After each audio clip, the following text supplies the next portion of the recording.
Hello, everybody. A big hello to everyone here in person, those few heedy souls, and of course a big hello to all of those hundreds of people attending virtually from across the UK and I believe across the globe too. So for our seminar on public attitudes to higher education in England, and welcome to everybody, however you're here. So I'm Richard Brabner, Director of the UPP Foundation, and we're delighted to co-host this event today with the Higher Education Policy Institute. What the great English public think of universities and higher education more broadly is incredibly important.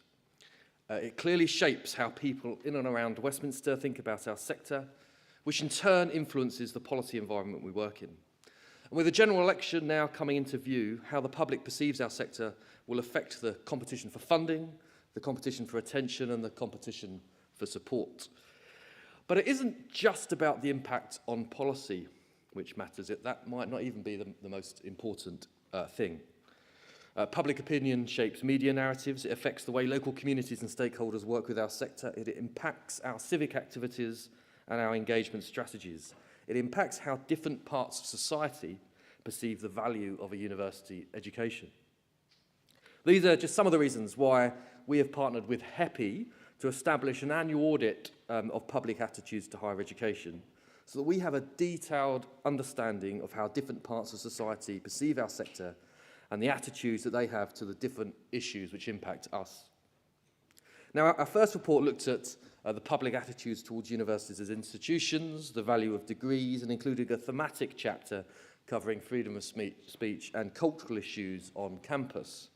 For this year, we repeated our questions about universities as institutions and the value of degrees and selected cost of living for students for our thematic chapter.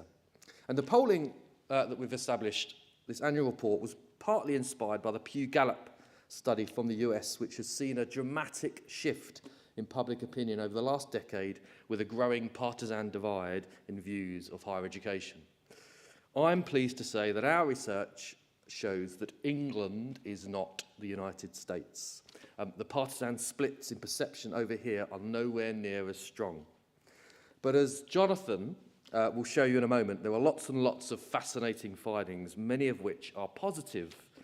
Yet there are others which are more challenging, particularly around how we are perceived by people who have not traditionally experienced higher education themselves. As I mentioned, with the general election on the horizon, there's never been a better time to prioritise advocacy, engagement, so that all of those in society understand the benefits of higher education, but not just advocacy and engagement about what we perceive as value, understanding what the public care about, and shifting our engagement to what things they care about too.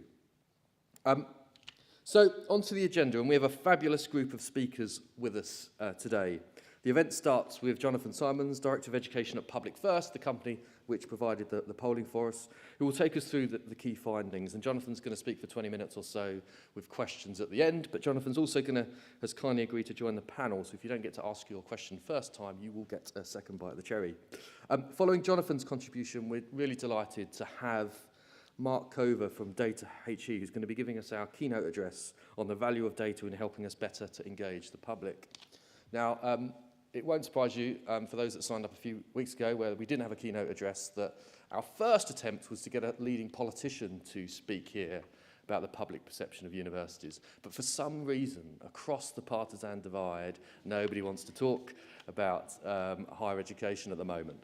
I think that's quite a telling thing. Maybe Nick might have some thoughts on that too.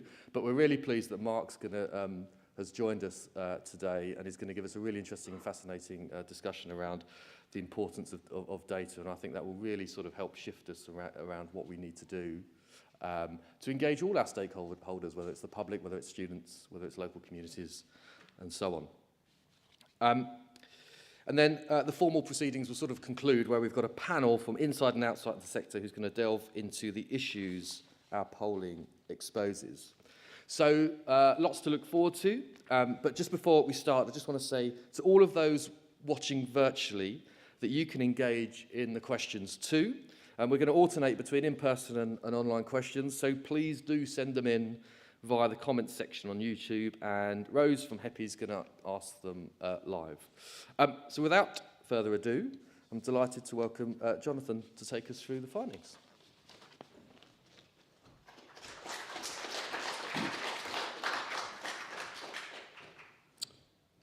Fantastic. Thank you very much, Richard. So, as Richard said, my name is Jonathan Simons. I lead the education work at Public First. We're a public policy consultancy, does a lot of work in HE, and amongst other things, does opinion polling.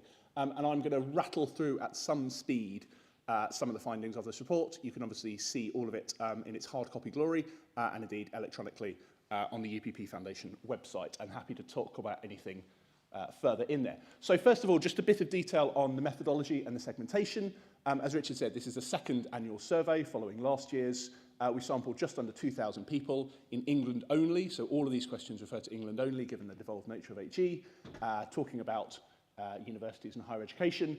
The results are representative, so this is a nationally representative weighted population, and we aligned that representativeness with the representativeness of last year. So in other words, when we do 2021 to 2022 comparisons, they are identical comparisons.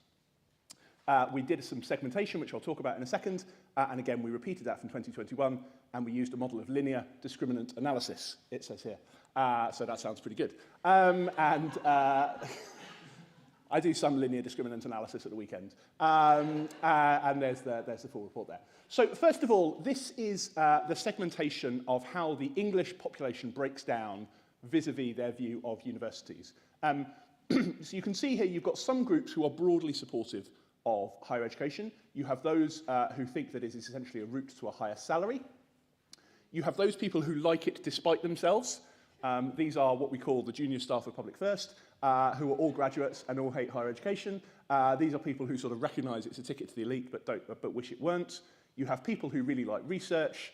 You have people who I suspect are overly represented in this room and online, who are the university optimists. You have the people who are overly represented on Conservative Home, who think that university is just an opposite to getting a good job. You have people that hate everything about universities. And then, interestingly, about a third of the population just don't care. I mean, in some ways, that's not surprising. Lots of people don't care about lots of things. But it is worth remembering, given that everyone in this room and online does deeply care, that when we're doing advocacy or lobbying work or talking, a large proportion of people just don't particularly care. They might be mobilised to be supportive, they might be mobilised to be oppositional, but broadly speaking, they are broadly indifferent, and that's a really, really important thing to remember. So let's have a rattle through some of the more positive findings from last year, and this is the bit where, oh, look, there's a little screen down here, I can talk about what it shows.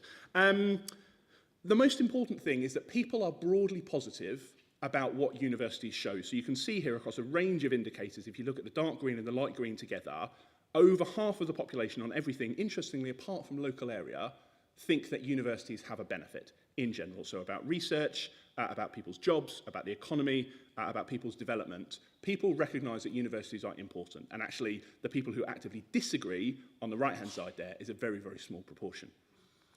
If we dive into the economy more specifically, you can see a bit of a change from 2021. So specifically, here, you can see a 7% drop from last year about the total amount of people thinking that universities are important to the economy. Now, we can speculate as to why that might be, but that is a statistically significant drop, and you can see roughly where those people have sort of split to. So particularly on the economy, there's a bit of a dip this year in terms of what people think. And again, you can see there the breakdown by various different categories. It will not surprise you to see that people who are kind of directly experienced in university, particularly because they've been through university, perhaps because they voted Remain, perhaps because they're of more socially class, they are the people who are more supportive of the role of universities, again, specifically here, vis-a-vis the economy. Second finding, we don't have the partisan split. So Richard's already talked about some of this already, but you can see here that when we ask people whether we thought universities had a positive or negative effect on the way the country is going, you get, with the exception of Leave voters, more or less 50% of the population, regardless of voting intention, thinking that universities have a very positive or positive impact. Again, once you strip out the don't knows, those reporting a negative impact are very, very small. If you look on the right-hand side here, and if you strip out the don't knows in a way that we can then replicate the Gallup finding, again, you see basically zero partisan split here, with a roughly 2/3 to 1/3 majority showing that universities are going in the right direction. You contrast that to the Pew results in 2019 from the US, you see two things. Firstly, you just see more negativity generally, and secondly, as Richard said, that huge partisan split between Republicans and Democrats as to whether they think universities are going in the right or wrong direction. So importantly, we see a little bit of a shift. We see a little bit of a decline this year compared to last year, particularly amongst Labour voters. But generally speaking, at the moment, we don't see the kind of partisan divide which you get in the US. Third finding is that support for public investment in HE remains high. So the two green bars here, this is the dark green is last year's finding, the lighter green is this year's finding. You see two things happening here. One is that people think that a lot of university research is a waste of time, and secondly, they think it's a really, really good thing. And sometimes people hold both of those thoughts in their heads simultaneously. But again, whether you're looking at both, both on the negative side, but also on the positive side, there is a general support that research is one of the best things that universities do, and that university research should be publicly funded. Again, if you look on the right-hand side here, you see the various different cross breaks. One of my favourite findings is the 14% of people at the bottom who are postgraduates who presumably all got taxpayer research funding, thinking that the taxpayer shouldn't be funding their research. I mean, it's a take, as they say. So that's the positive things. What are some of the more negative things? Last year, we asked people whether they'd visited a university, and we found that over a third of people hadn't visited a university at all. There was some discussion about whether that was a fully representative question about engagement with university, because, of course, you could engage with a university in a number of different ways. It doesn't involve going onto their campus. So this year, we asked all of these questions, and we asked people specifically to click as many of these as they had done. And you still see that, as my clicker is working, where are we? 49% of people reported not having done any of those things over the last year. Interestingly, when we also asked them whether they visited a university campus, which is not on here, 18% said they had done. That is a lower figure, partly because of COVID, but it's also higher than anything else in here. So despite people thinking, well, actually going onto campus is not representative of how the public engages with universities, it is still the most common finding we find. But nevertheless, you list all of these things, and you see here 49% of people rising to kind of over 50% into 60% of the lower socioeconomic groups claim to have not engaged with the university sector in any way over the last 12 months. And this is one of the important findings which I suspect we will come back to, because we talk about the kind of fraying social contract. Mark's going to talk about that as well. This, to me, is one of the kind of canaries in the coal mine.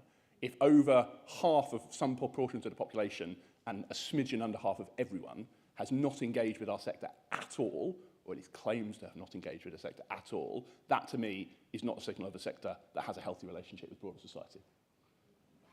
Second finding on freedom of speech. So we asked this in two different ways. The first way in which we asked it is we asked people to say whether they thought freedom of speech was under a great deal of threat, some threat, or no threat at all. And you can see here that a majority of people, again, with very, very little partisan split, roughly just over half of everyone thinks that freedom of speech is under some threat or a great deal of threat, against a smaller proportion who think it's under no threat.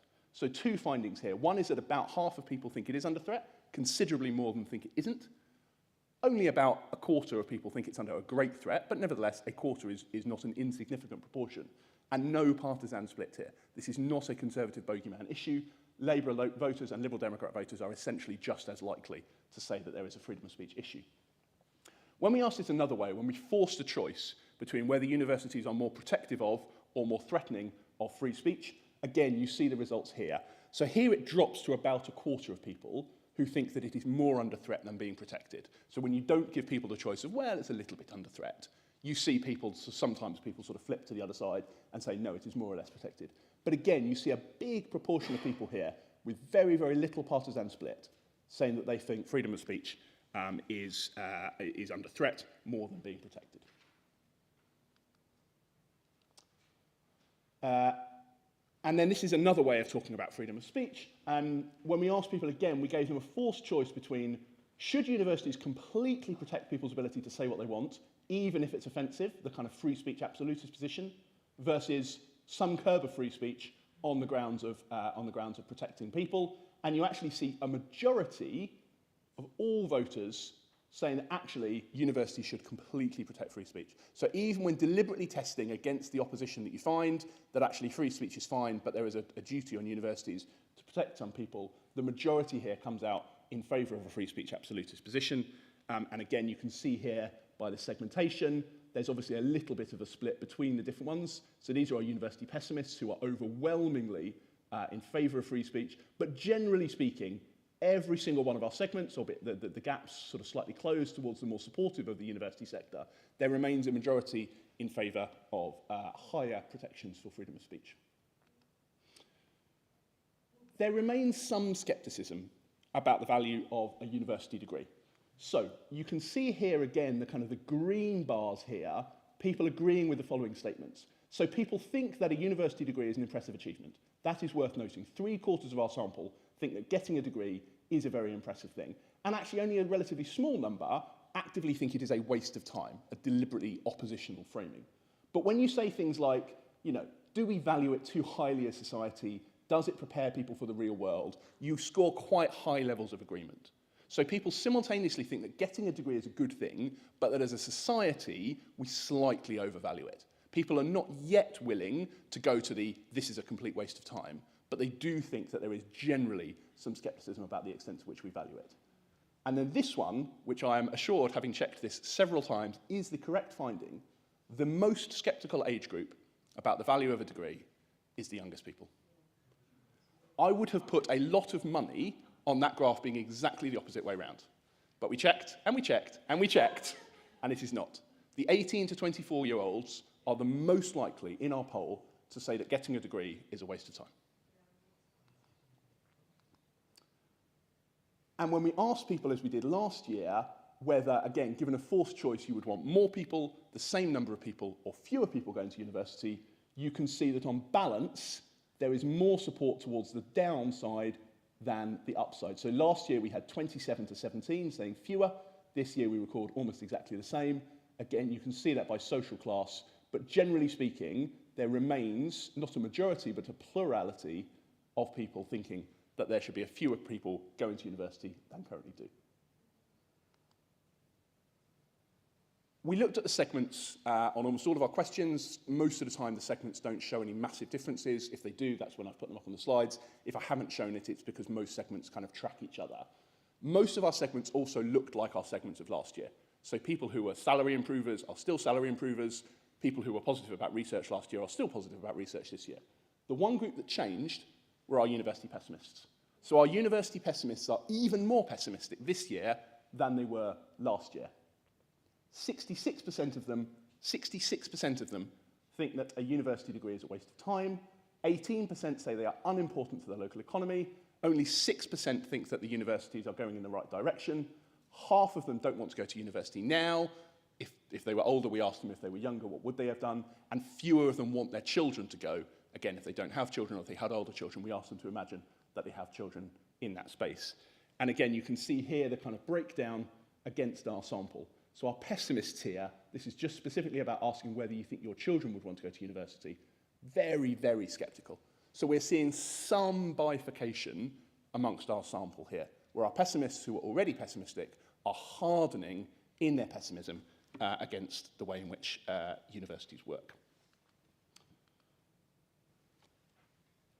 And then this is just another way of showing whether people have visited. This is specifically about visiting now rather than just engaging generally. You can see that the overwhelming majority haven't visited. Unsurprisingly, people who are more positive about the HE sector are more likely to have visited. We don't know which way the causation goes. We don't know whether it's people who do visit are more optimistic or whether people who are more optimistic are therefore more likely to visit. But nevertheless, you do see a correlation between people who are engaged with the sector and people who are more positive about the sector. So, final thing I just want to talk about is the thematic chapter that Richard talked about, which is the cost of living crisis.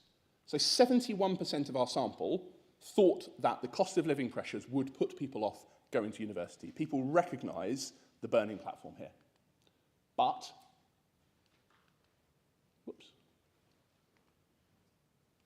students are pretty low down the list when we gave people a hypothetical pot of extra money and asked them to prioritise different groups. So you can see here we have people working a minimum wage in the blue, retired people in the red, families with young children in the yellow, small business owners in the light blue, and students on the right-hand side. And you see, with the exception of the 18 to 24 cohort, who are the most sympathetic, students come pretty much rock bottom in terms of prioritisation for additional financial support.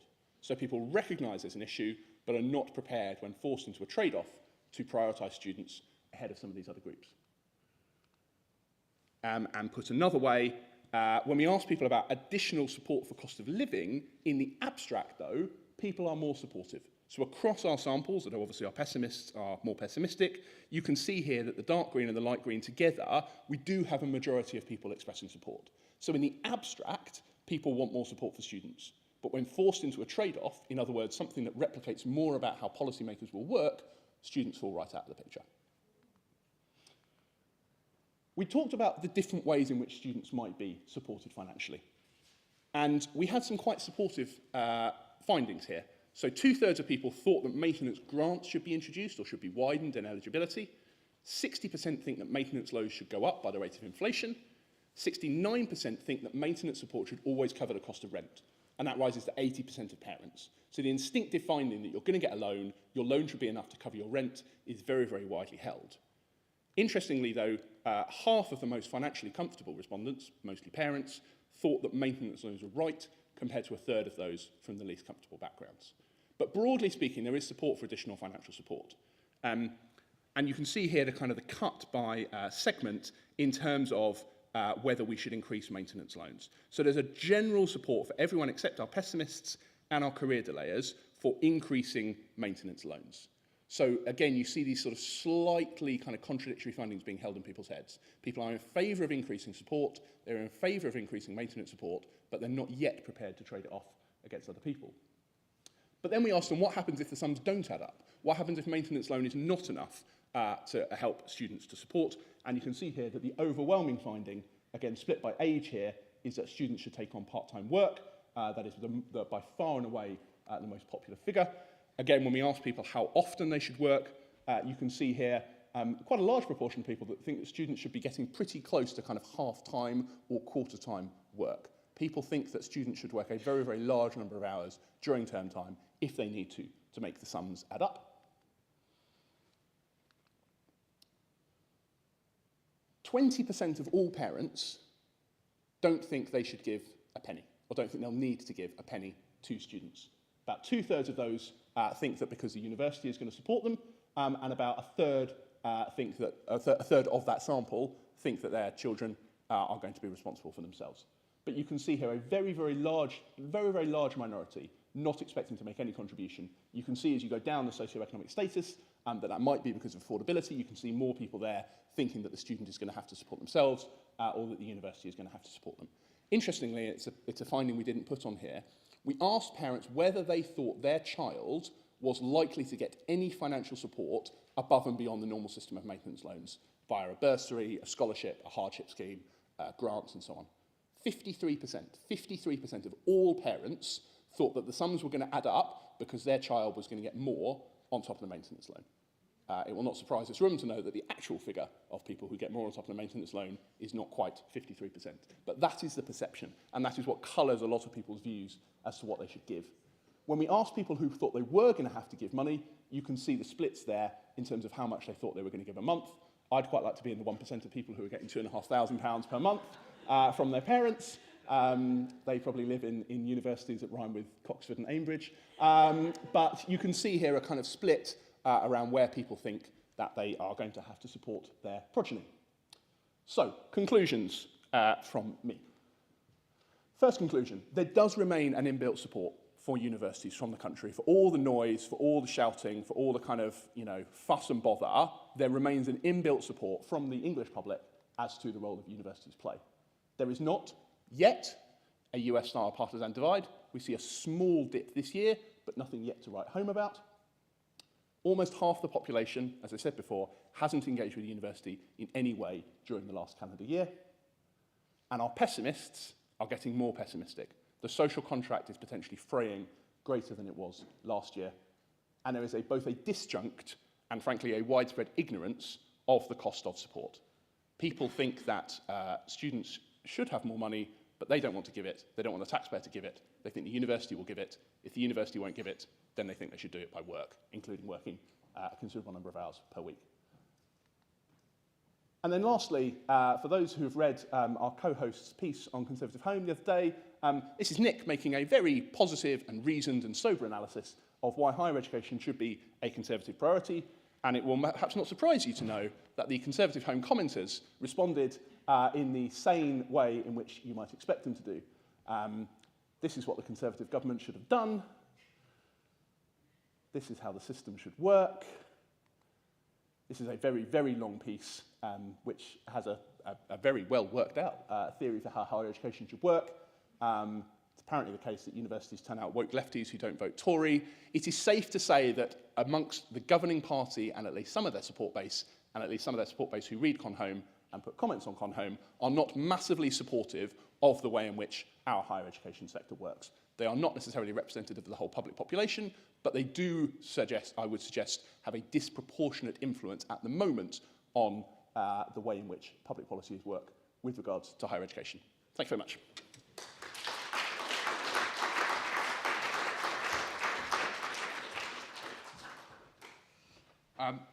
Thank you, Jonathan. I think everybody agree that's absolutely fascinating.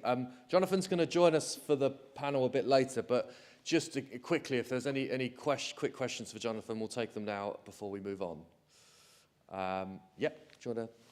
I think we've got some microphones on the way.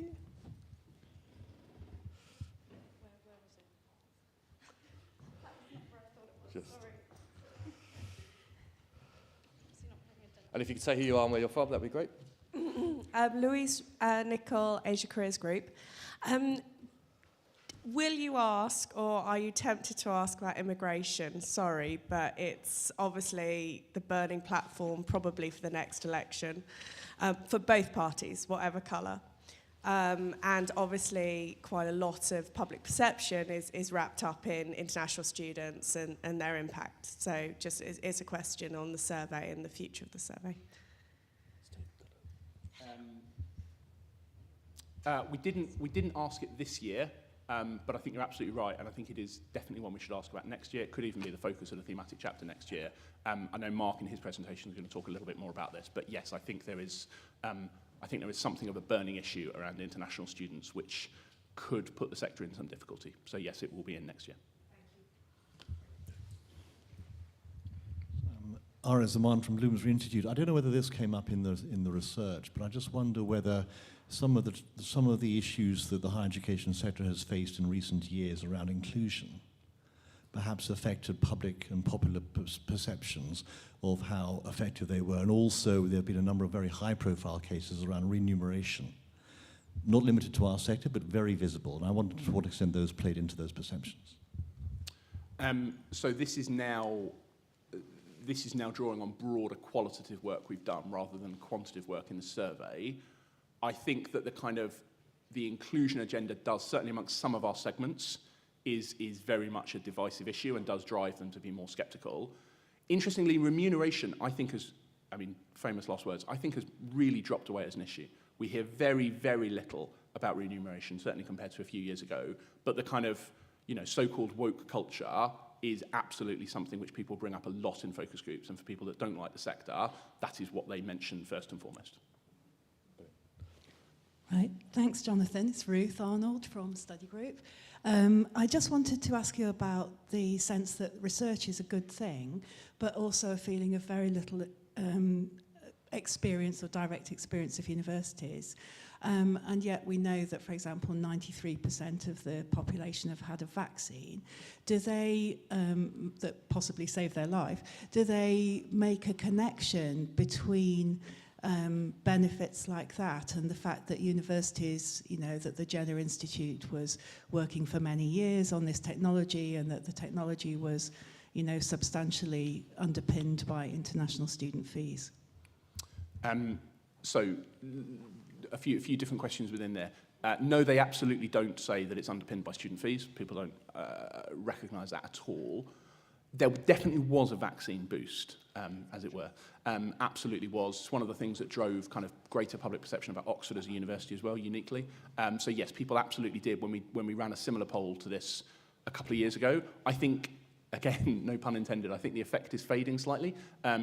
So I think if you sort of asked people, when we did some other research for CASE, which people might have seen about R&D a couple of weeks ago, that's still the first thing that people say when you ask them about it. But generally speaking now, it's not as much top of mind as it was a couple of years ago. Hi, Obina Kiriki, Project Manager, Student Experience, Coventry University. What role does the disparity in funding between FE, HE, Russell Group investors, perception of Russell Group investors play in the perception of HE, the public perception? I don't think it does play much of a role, actually. I think that, and again, I'm sort of slightly broadening now to think about some of the qual we've done. I think that generally speaking, people are very supportive of further education. People are very supportive of, you know, you get the kind of fewer people should be going to HE, we talk about it too much, you know, we should think about all different routes for people, what we could call a sort of Rob Halfon argument. So people talk about that a lot.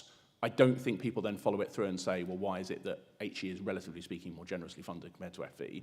I don't think that level of detail tends to come out in public perception. Brilliant, thank you, Jonathan. Rose, do you have any questions from online? From Michelle Morgan. Did you analyse parents by gen status? Did this impact on those who did not think they should support their student child? Those who hadn't been to uni were those who hadn't been to uni more or less likely to provide support? We did not look at the educational status of parents. We looked at socioeconomic status, but not whether they had a degree or not. So I don't know what the answer to that is. And from Marion Talbot, do or should we care that 30% of respondents don't care about HE? Would or could anything engage them? Yeah, so really, really, really good question.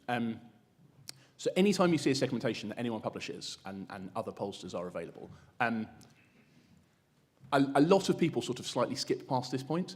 So a lot of people, when they're looking at segments, kind of ignore the pretty large segment which says, I just don't care. And there is a large segment in almost everything about people, because people just don't care about every single issue. So I don't particularly think it's surprising, nor do I particularly worry about it. That 30%, interestingly, is broken up into a couple of things. One is people who just skip through the survey really quickly. They do what's called midpoint responding. So you ask them, like, do you really agree, neither agree nor disagree? And they're just like, neither, don't care, get me to the end, give me my 50 quid for responding. And then you get people who are kind of just like reply guys, who are just like yes to everything. So it's like, do you think research is a good thing? Yes. Do you think it's a waste of time? Yes. Do you think more people should go to university? Yes. Do you think the university costs too much? Yes. So we just kind of discount all of them because, again, they just don't really care. I mean, the truth is that these people can be mobilised, but only about very, very, very significant issues. So you get a kind of don't care group on voting intention, for example. They tend to be mobilised at the time of a general election, but only at the time of a general election. Are people going to be mobilised by higher education? I mean, if it was literally the issue the general election was fought on, possibly. Short of that, I'm sceptical. I think we should just sort of more or less ignore them. Brilliant. Can you please put your hands together for Jonathan again? Thank you.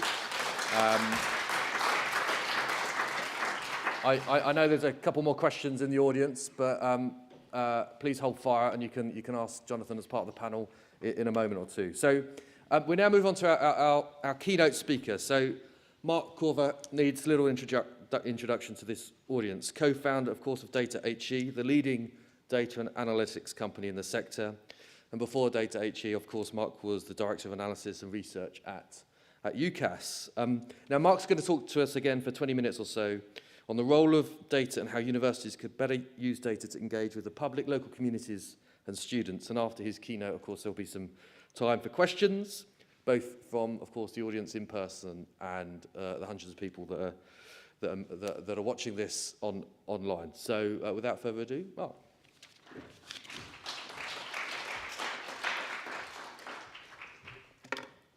Thank you so much, Richard. And as colleagues explained earlier, I'm not really the firm choice for this position. I don't think I'd even qualify as insurance. I'm very definitely the clearing keynote speaker. But like many students who get into university through clearing, I'm very, very pleased to be here. The public attitudes towards higher education are immensely important because, as has already been mentioned, ultimately this reflects two things. So, firstly, how things really are. The public are very, very good, I think, at ultimately determining how things really are. And secondly, because of that, it does change policy in politics in the long run. So it's really, really important to think about public attitudes towards higher education. And indeed, in our own work, we do a little module for universities that looks at something we call data brand, which recognises that how you appear to the rest of the world in terms of quality measures or non-completion or something is really, really important. So we're very much signed up to the importance of that. And secondly, as Richard says, we just love data, and we think data has got a lot to say about this topic, and that's what I want to share with you today. And I thought I could usefully do that in two ways. Firstly, some very quick reflections on the excellent survey which UPP and HEPI have funded. I know it's off brief, but I can't resist talking about that. And then I wanted to look ahead a bit to the outlook for the general disposition of the public towards universities, and to see whether the data is pointing to any threats in that area, and if so, what the sector might do. Oh, well, this will teach me for providing the slides as a PowerPoint. All the captions have disappeared, so we'll run a little competition afterwards to see if people identify what the captions are. So I want to start off looking at the survey material itself. And as others have observed, the outlook, the public disposition towards higher education is very, very positive. In fact, I would say it was wildly enthusiastic. And it's wildly enthusiastic even amongst groups of the population which don't actually get much direct benefit from universities in terms of enjoying high entry rates. So that's very, very interesting. Here's another example. This is the question about, do you think academics don't understand the real world? And just under half of people hold that view. I do a lot of work with vice-chancellors, and I doubt whether you get such a positive finding from vice-chancellors themselves. So this is another example, I think, of where the public seem very well disposed towards universities, including, again, very little differentiation across people from different background groups. And I was particularly struck, as others were, by this resounding endorsement of the ultimate value of higher education. Although we've talked quite a lot about research today, it's my belief that most people will be responding to this survey through the perspective of teaching, which is how most people experience universities. And you can see that confidence in the value of a degree is really, really high. And I'm absolutely sure that this is related to the fact that we do now have a mass entry system to higher education. These are just our calculations on stacked entry rates, a bit like the kind of hyper calculation. And you can see that the majority of people enter university now, and most people will know someone through some network who's been to university and got a degree. So this result, I'm sure, is where the personal is getting mixed up with the kind of policy. And also means that I think a lot of the answers to the survey will actually, apart from these people who are just getting their £50, will be very, very informed by some experience of higher education. And there's a big, I think, vote of confidence in the sector in terms of what really matters to people, which is what their children go on to do. I think the survey data is really, really hard to filter out all of those things that Jonathan mentioned.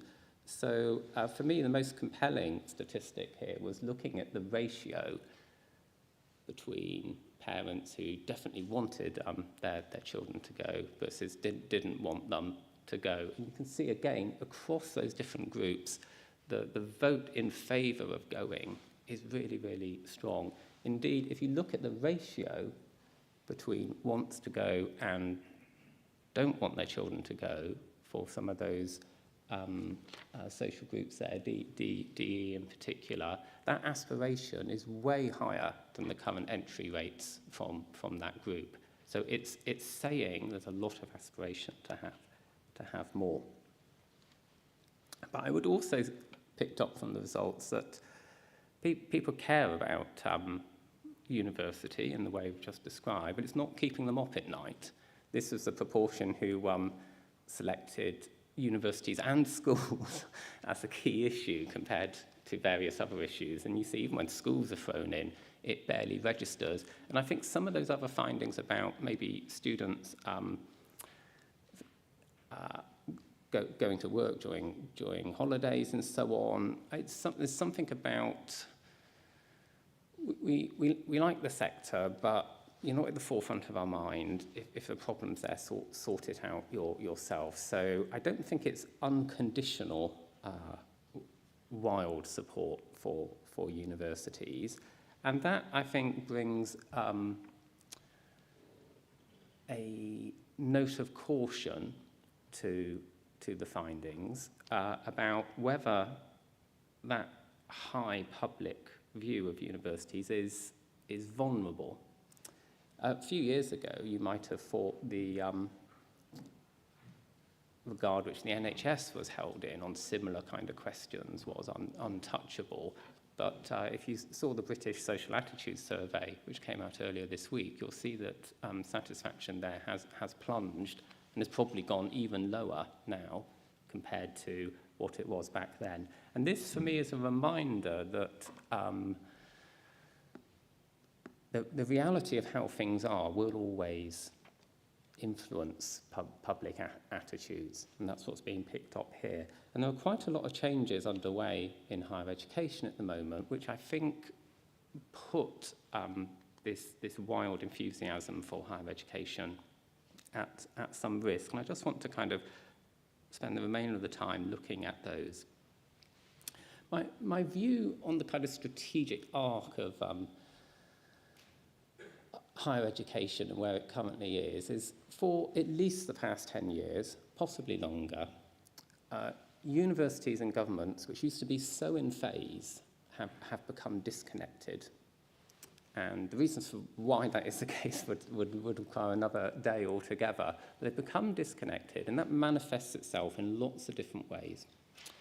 And this disconnection, I kind of see as a sort of hidden risk in the system, a bit like the LDIs in the pension industry back in the autumn. One of the ways this disconnect manifests itself is through the fixed full-time UK undergraduate fee, which has become a political no-go area. And lots of other ways, but this one's particularly important. Now, this disconnect, its manifestations, and the vulnerability that it causes to things going wrong, for me is a kind of accident waiting to happen. It's a kind of public attitudes disaster in waiting. And now, of course, we've had a trigger to start things getting worse, and that's the extraordinary levels of inflation that we're currently experiencing, which are outside of the direct experience of anyone who's running universities now, or indeed running university policy.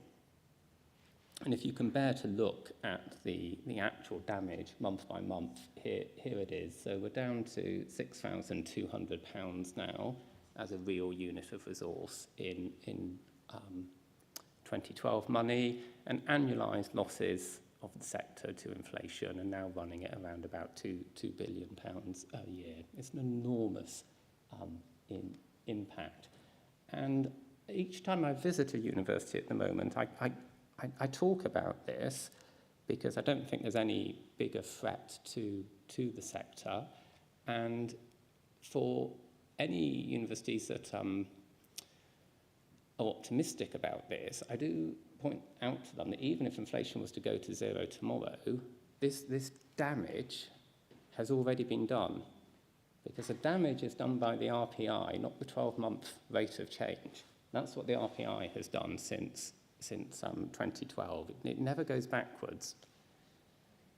And I also caution institutions against imagining that things are going to get a lot better very quickly. Now, I know it's the universal view amongst economists, including those much more highly paid than me at Citibank and so on, that inflation will very, very rapidly fall to 2%, back down to 2%. This may well be the case.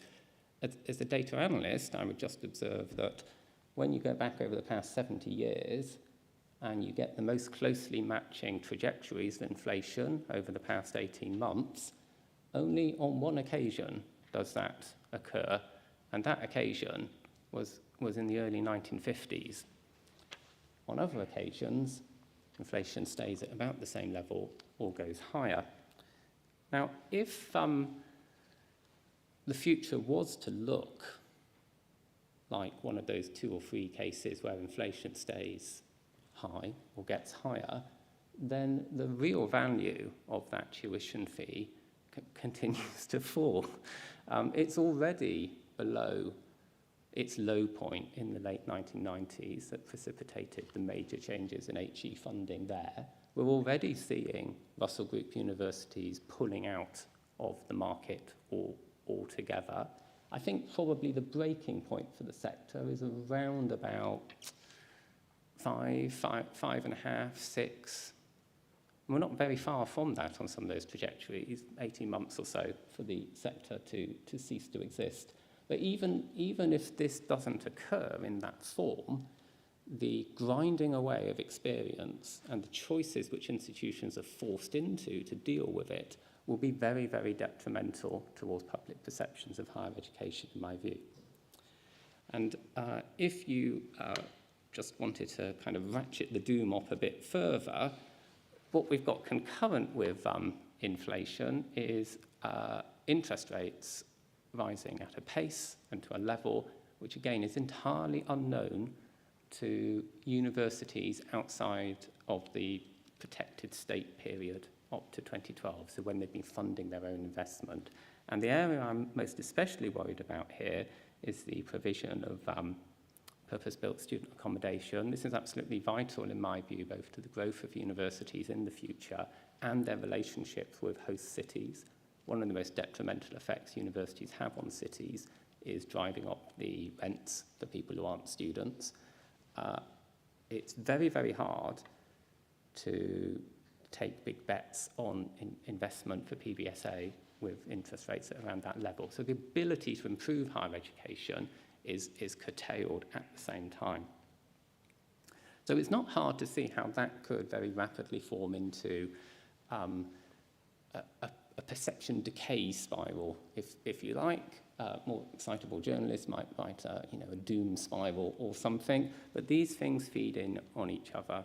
This collapsing unit of resource, institutions pulling back means less choice, which could mean less demand, investment is hit, experience gets worse, and so on and so on and so on, ending up with a really kind of impaired public view of higher education. So it's easy to scare ourselves with things that might happen. So I wanted to look at what the evidence was for any of this underway. Well, it's certainly the case that in recent years we've had a really extreme drop in the success rate of young people who have applied to higher education. A big drop in 2022, taking back this sort of key measure of student choice right back to where it was at the start of when numbers were uncapped with the new fee. So a lot of backward movement there.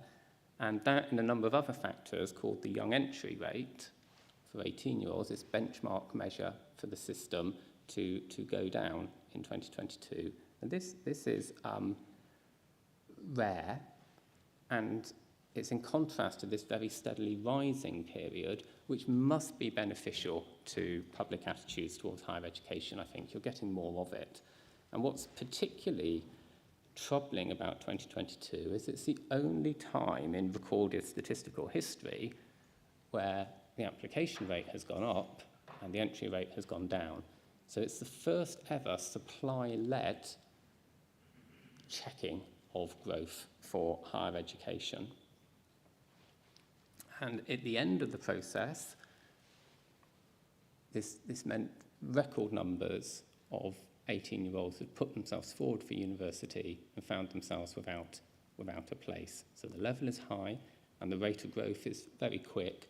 And I'd also say that this measure here is just the tip of the iceberg of disappointment for students, because even amongst those who got in, many of them wouldn't have gone to the university they wanted to, many of them wouldn't have gone to the subject they wanted to do. So there will be a less favourable starting point. And remember, all of these things feed back through these social networks into the general perception of higher education. And what's potentially risky for universities here is that they are the ones saying no, it's not students.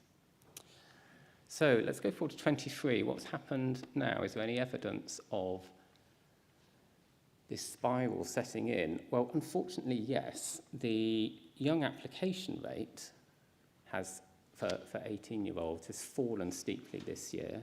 Again, it's a very, very unusual thing for demand for higher education to fall. And what makes it more troubling is it's the largest ever fall in demand from young people for higher education. So if you're using that as a vote of confidence in higher education or how they feel about higher education, that's troubling. And the evidence for it being kind of part of a loop or a spiral is generally, and you can see from this graph, movements in the application rate are associated with the change in opportunities in the previous year. So if your opportunities and choice decline, you become less likely to put yourself forward because you become disenchanted with higher education. If opportunities increase, you become more likely to put yourself forward. We saw that with Scotland and Northern Ireland during the pandemic. And there were lots of other cells which suggest this might well be the case as well. So that's worrying. And when we run our models of future demand, that shift, that weakening of demand in 2023 alone is enough to take 40,000 off of our estimate of UK applicants for 2030, just that 1 year. So that's billions of pounds of tuition funding in the future. And I don't know whether it can be brought back. It's possible it may bounce back if opportunities abound again, but it's not impossible that it will stay suppressed as well. I just wanted to touch on the issue which is raised already about how all of this reduction in choice for UK students would be bad enough, but it's possibly even worse for the standing of universities. It's going hand in hand with another inflation force dynamic, which is substituting UK students for international students. And it's, although all universities have been doing this in recent years, it's most noticeable amongst those universities that seem to be favoured by students, which is higher tariff universities. And now you can see almost a quarter of entrants to those universities are paying higher fees. So if you imagine it in terms of the Russell Group, that's sort of 5 or 6 Russell Group universities reserved for higher fee students, with UK students having access to the others. And I think this is potentially damaging for how people view universities, because you're having the university say no to you, but they're saying yes to someone else at the same time, which is a different sort of dynamic. And the other thing which I think is concerning here is one of the background supporters of the high public standing that universities have has been this absolutely transformational and very, very palpable change in the entry rates to university of young people living in those areas that have been traditionally overlooked. So if we look at that 40% of 18-year-olds who are least likely to go to university, their chances of going have gone up by 50% since 2012. That's a really, really big move and will be felt, and I would argue would generate a warm feeling towards universities from both those areas and from other areas as well, who are pleased to see the system getting more equal. But in 2022, that pattern of rising entries stopped for these students, whereas the demand was continuing to rise. The result of that is that a higher proportion of the population in these areas than ever put themselves forward for universities, and universities said, if you like, no to them, not directly, but that was the outcome. So this thwarted ambition indicator is running at about 40% above its normal levels, and people don't like having their ambition thwarted, and there's a risk that universities get seen negatively as a consequence of that. And again, are we getting any response? Well, possibly yes. Going to the 2023 application rates, if we look at just Polar Quintile 1 here, you know, the actual epicenter of government and university efforts to increase aspirations over the past 20 years, it's had its largest ever fall in demand for higher education, over twice as large as the impact of raising fees in 2012. I remain surprised that this is not the central element of discussion in higher education policy at the moment, but it doesn't seem to be.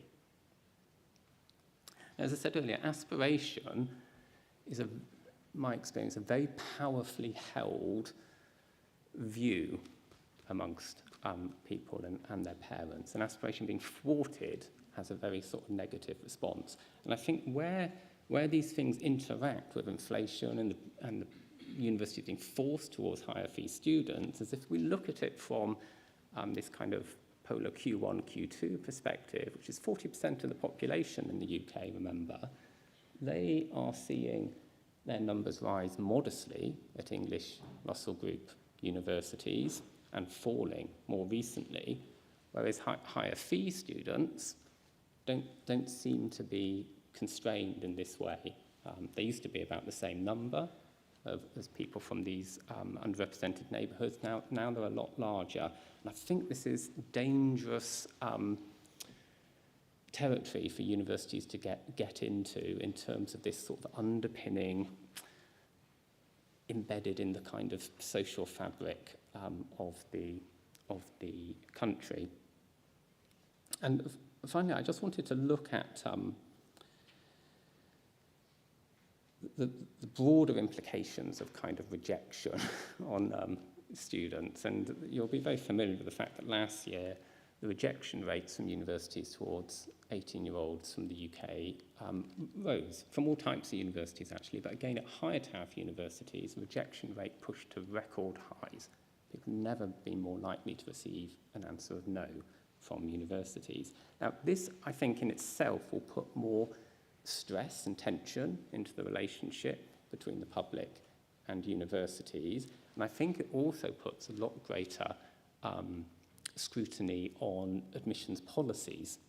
You know, when everyone is having massive increase in their chances of getting in each year, and universities are expanding, you don't need to worry about these things too much. When things are being rationed, it matters a bit more. And this, and again, being the clearing choice for this engagement, I didn't have very much time to prepare, so I couldn't systematically review every single WP policy of Russell Group universities. So I've used a bit of generative AI to help out here. And if you draft widening participation strategies for universities, and your main interest is to do something that sounds a bit like what everyone else writes, generative AI should worry you. So I asked ChatGPT in this case to draft a WP access plan. And this is not me trying to show that ChatGPT is rubbish. What I'm trying to show here is I think these systems already do quite a good job of synthesizing what's out there in terms of what people write and what they project. So I've asked it to set 3 kind of equality targets on 3 dimensions. First stop, it goes for students from low-income areas. I would have gone for polar myself, but low-income areas is all right, and all of that looks very sensible. When it comes to sex and ethnic group, it sets as the target group female students. 5% a year, and a punchy 10% a year actually for the staff.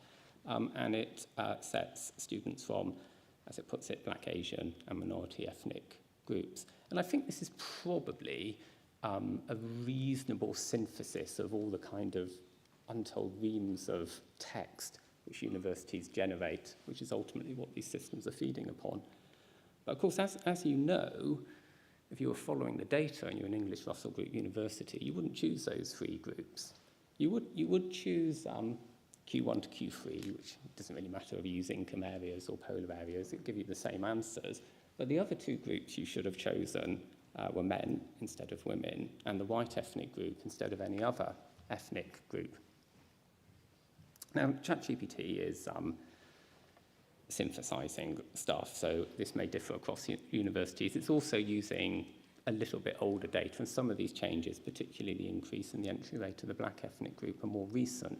But my point here is rationing places in this kind of environment will put a lot of stress into the admissions relationship, and universities are probably going to have to get even better than they are already at making sure they can put the data behind these sorts of policies. Because one of the things which is underpinning, I think, people's good view of universities is that they are objective, intelligent, data-following organisations. So they're extremely vulnerable, I think, in terms of their perception if it's found out that that's not the case. So my apologies again for having absolutely no titles on any of those slides. I don't know whether that impaired people's understanding in any way. If not, it will save a lot of time in the future. But I just wanted to conclude by obviously thanking you for your time and interest in this, and just saying that I think these public entries to higher education are really, really important. I don't think they should be dismissed or lobbied away. I think ultimately they're probably reflecting how things are through some kind of way we can't sort of pick up. I think what we should do as a sector is get ahead of that by finding out how things are ourselves. Most important things about the higher education system that could be known through data aren't known, in my view. We've only just scratched the surface of what our data assets could provide there. So my suggestion to the sector for tackling these risks is to get more data, use it more, understand what's really going on, be prepared to be wrong about some of the things you believe about the value of higher education, but then make the changes to make it better. Thank you.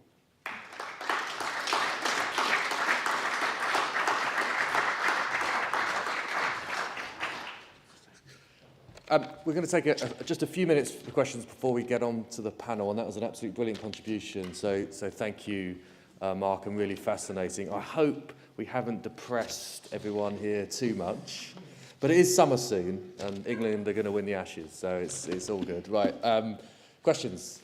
Yes. Hi, Louise Nicol, Asia Careers Group. I'm really glad we got the clearing speaker and not a politician, if I'm really honest. Mark, that was really good. And I think the inflation, I could ask you a million questions because the data is fascinating. I'm going to limit it to one. The link between students getting jobs and higher education, I think, is a really strong one. And when it comes to data on outcomes is widely despised by the sector in terms of, you know, how it's done and what it gives and how it impacts on their funding. Also, when it comes to international students, HESA has now not actively collecting international graduate outcomes data. And I think if we're going to head off the anti-immigration debate and hope that higher education can fill the gap with high fee-paying students, we need to focus on international graduate outcomes and not those that stay here, those that go home. If we can prove that international students get a great education in the UK and then go home to successful careers and drive our soft power, economic, inward direct investment, it has to be a win-win. Economically popular, popular among universities in terms of fee income, and popular to a certain extent among the anti-immigration lobby, because people are going home and taking those skills back home. So I'd want your view on that and what you think and what we can do. Thank you. Can I ask, we'll do questions in three, and then we'll get you to answer, Mark. So, yes, this gent here in the middle.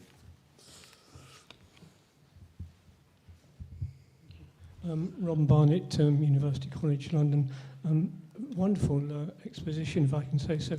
We haven't heard it mentioned this morning so far of the labour market, or at least not very much, and attitudes from employers. And I'm just wondering whether, to what extent there might be some push or encouragement from the labour market for an expanding higher education system. Great. And do we have one more? Yeah, Rose, is there anything?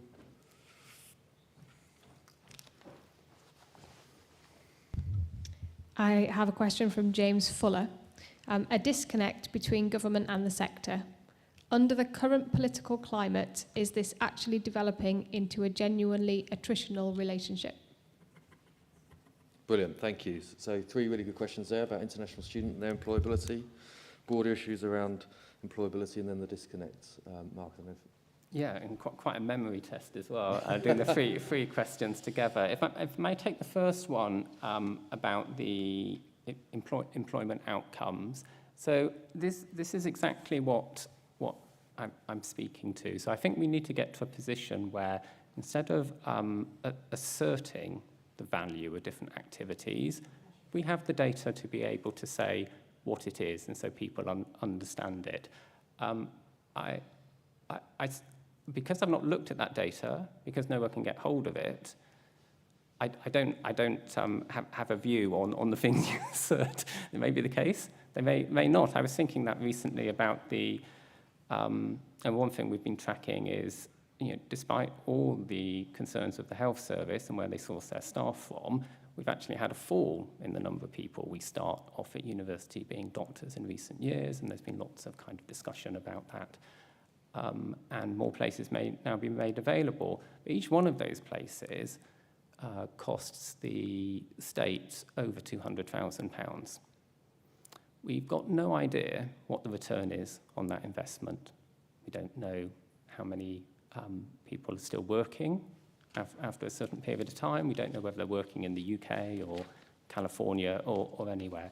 Now, we have that data in the SLC data set, and that's almost entirely unused, and it's almost impossible to get hold of. And for me, it's just one small example of a data asset that's sitting there that we don't use, and I think the sector should be more assertive in that regard. On the question about this sort of silent partner, if you like, of the employers, I mean, of course, employers do pay for higher education at the end of the day through the graduate premium. That's where the money gets taken from employers. I think employers are also poorly served by how we use data in the system at the moment, because speaking to the earlier point as well, the rich description just stops when people leave university. Nothing goes on in terms of using the flow of students into universities and turning it into strategic workforce projections differentiated by subject, age, other things, and making that available to people who may be considering making investments into the UK, and the nature of the workforce in 5, 10 or 15 years is a property. But for me, again, that's another data thing, and it also links into the final point about the disconnect, which is ultimately all these things I'm describing have their roots in one thing, which is the funding system isn't set up correctly. It's as simple as that. And for various reasons, it's become a political no-go area to do anything about it. So the way the way to solve the disconnect and bring about all these other benefits is to have a better funding system. And in my view, the way to get to that position is to understand how things are currently, all these sorts of things we've been talking about, and build a new funding system that is sympathetic to the patterns in the data rather than trying to run against them. But again, at the risk of sounding like a broken record, it all comes back to not knowing enough about where the value is in the sector at the moment. And the main reason for that, I would say, is there's not sufficient data to be able to answer those questions. Brilliant. Thank you again, Mark, and if you can put your hands together for Mark's contribution. Up next, we've got a stellar panel, so if the panellists could come up to the stage.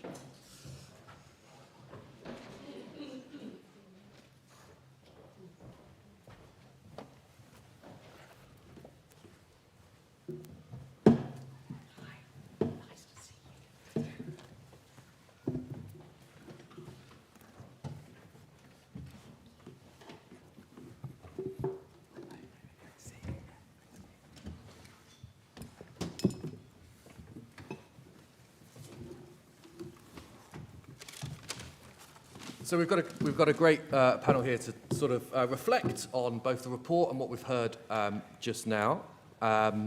Once again, just to call out those that are watching live on YouTube, please do send in your questions across the panel. And we've got Rose from HEPI who's going to be asking those questions live into the audience. And to the panellists, because we've got this is a hybrid event, please do speak into the speaker so they can hear properly. So just to very quickly introduce our panel. To my immediate left, we have Mary Stewart, who everybody will know is the former VC at the University of Lincoln, is now working for Minerva in terms of training development for future leaders, and most importantly of all, is a trustee of the UPP Foundation. So everything Mary says... And on HEPI's advisory board. I thought I'd better get that in before elected. Yeah. To Mary's left, we have Mo Hussain, who's the president of Edelman Global Advisory. They do lots of work with the universities, translating research into policy, amongst other things. And before that, Mo was a special advisor in various government departments, including Number 10. To Mo's left, we have Sunday Blake, who many people will know is the associate editor of Wonky, was a couple of years ago president of Exeter's Student Guild, and really focuses on student issues for Wonky. And then to Sunday's left, we have Nick Hillman, the director of HEPI, co-host of this event. And then Jonathan is joining the panel in the Q&A bit to answer any questions that you may have about the polling and other issues. So without further ado, we're going to have 2-3 minutes reflections from each panellist, and then we're going to crack on with the questions. So, Mary.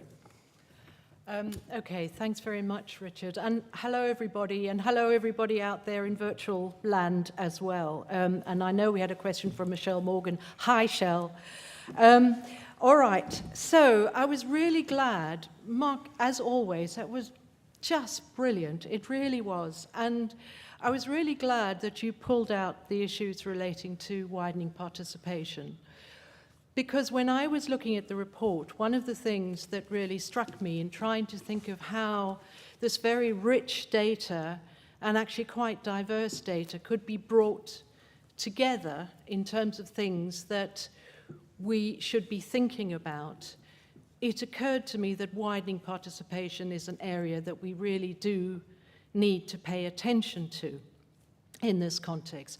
Not only because of the brilliantly described way Mark talked about that issue of disappointment and what that might mean for public perceptions, and as you quite rightly said, not just the people who don't get into higher education, but their wider circle and the impact that that has. But also because of that 30% of people who don't care, and I completely agree, Jonathan, in an awful lot of our daily lives, we all have things that we just say, I can't care about that because I've got to get up in the morning and I've got to get on with my day and I've got to do those things. So, you know, yes, there are those things, but 30% of people who just don't care seems to me a lot for us to need to deal with. And I also think the fact that the 18 to 24-year-olds were the highest proportion of people saying getting a degree is not worth it. This year, I wonder if there's any correlation between people who didn't get into higher education and those who are already saying it's not worth it. I don't know. As Mark quite rightly said, there's a lot more that we need to know to actually try and fix this. But widening participation, not just to enable people to get in and to progress and to get good jobs, but also for the wider population. Those people who haven't visited a university, who don't think they had any engagement with a university. Can we not start to think about the approaches that we're using to widen participation, but in our civic activities and within the wider context of who we're talking about? I think that probably is about my 3 minutes, Richard. Brilliant, thank you, Mary. Mo, obviously you work with universities to support them in terms of demonstrating their value, so I'd be really interested, I'm sure the audience, both here and online, on your thoughts. Thank you, and morning everyone. Thank you for having me. It was good to see the broader positive outcomes of this in terms of people generally think a degree is good for success in life, and they would still encourage their kids to go, even with the costs now. But there are some challenges, as we have touched on, which I think we just have to take head on and think about how we deal with them going forward. I work with lots of international companies who still talk about the UK's world-leading education system and the skills base as a need to, as a reason even to invest here and want to continue doing so. So that is a win. But when we look at things like 50% of people say research should be funded by the taxpayer, depending on how you cut it, that could be a good thing or a bad thing. I think there's a challenge there. We all know the fiscal situation that the government and the country is facing at the moment. We all know that research is spearheaded by this Prime Minister. That could change in the future, depending on what happens politically. So making the case for why that research actually matters to people's everyday lives. The things that we talk about sometimes feel quite removed from people and they don't see the benefits of this. I'm going to caveat what I've just said now because we did see that in the pandemic, for example. You saw a lot of work coming out of our university and our research bases to help. But doing more of that, making that case more clearly, I think will be really, really beneficial. It was also interesting to see the shift between traditional courses and more vocational training, more vocational courses. That clearly is the political agenda. There's no getting away from that. I don't think that would necessarily change if there was a change of government either. So showcasing more what is being done on that, I think, is going to be quite important. And then the part that Mary just touched on, I was quite struck by the percentage of people said they hadn't heard from a university or hadn't interacted with a university over the last year. I think this is a huge, huge challenge. And a lot of the work that we do is helping institutions make that case around social value, make that case around local economic regeneration, and your place within that society. And that can be local, but it can also be national, you know, the kind of network of areas of expertise working together to boost productivity, to boost job creation, boost skills, all of which I think are really important. And then just finally, being the go-to authority, the data source. Government does not have all the answers by any means, by any stretch of the imagination. Businesses are not going to be the ones finding the solutions to net zero, finding the solutions to bigger public policy challenges. That all does sit within the institutions that you represent. So it's about telling that story in the right way to policymakers, going to them with solutions and with ideas and being a partner. That, again, I think increases your value and your stake in society. Brilliant, thank you. I think one of the really interesting findings which Jonathan mentioned earlier was, and linking to your point around social value and how the universities engage with the public is we got challenged when we did it the first year around that civic question that we asked about how many people have visited a university campus. That rightfully, people were saying, well, that's only a part of the question, you know, what are universities doing in communities, and how do you ask that in a survey? And it's obviously really challenging. But then when we did ask it this year, as Jonathan mentioned at the start of the thing, the percentages for those sort of casual links with universities across the year were really low. And the one thing that really is quite striking is that 18% of those from an AB wealthy background that said that they've heard from a university academic on TV or radio in the last year. Now that's clearly not true, right? There's a university academic on the Today programme almost every day. So it's that translation and connecting that together, I think, is a really missing piece, clearly. So anyway, we'll get to that in the questions, but thank you. Now, Sunday, obviously you've done a lot of stuff on cost of living for students and so on, and that's a really big feature of this report. So you're really interested in your thoughts. Sure, thank you. And thank you for inviting me here. It's obviously really great to represent Monkey and be working so sort of positively with our colleagues on such an important issue. Obviously, you asked me to talk about cost of living. I did want to quickly point out a couple of other areas of the report that jumped out to me. Mainly on the issue of regionality. When you broke down the data per region, it was a stark difference. And I've spoken about this a lot in my work, but obviously looking at the impact of rural areas and the difference in outreach between urban areas and rural areas, particularly the impacts of poor transport routes and graduates fleeing to London once they've graduated, and the local community not getting the benefit of that sort of trained knowledge.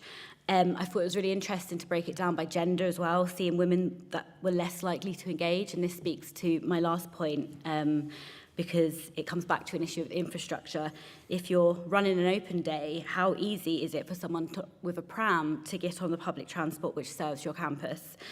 And I do think universities have a lot of civic duties, and I, like other panellists, are a bit heartbroken that this isn't seen, but there are 4 times as many food banks as there are universities in this country, and I often wonder, we ask how many times people have come to universities, but how many VCs have visited food banks in the last year?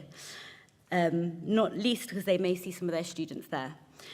When you're interacting with HE, like other panellists, 16% of that number, 16% of people say they've interacted with a university student in their own time, which again makes me think, where are they getting their groceries from?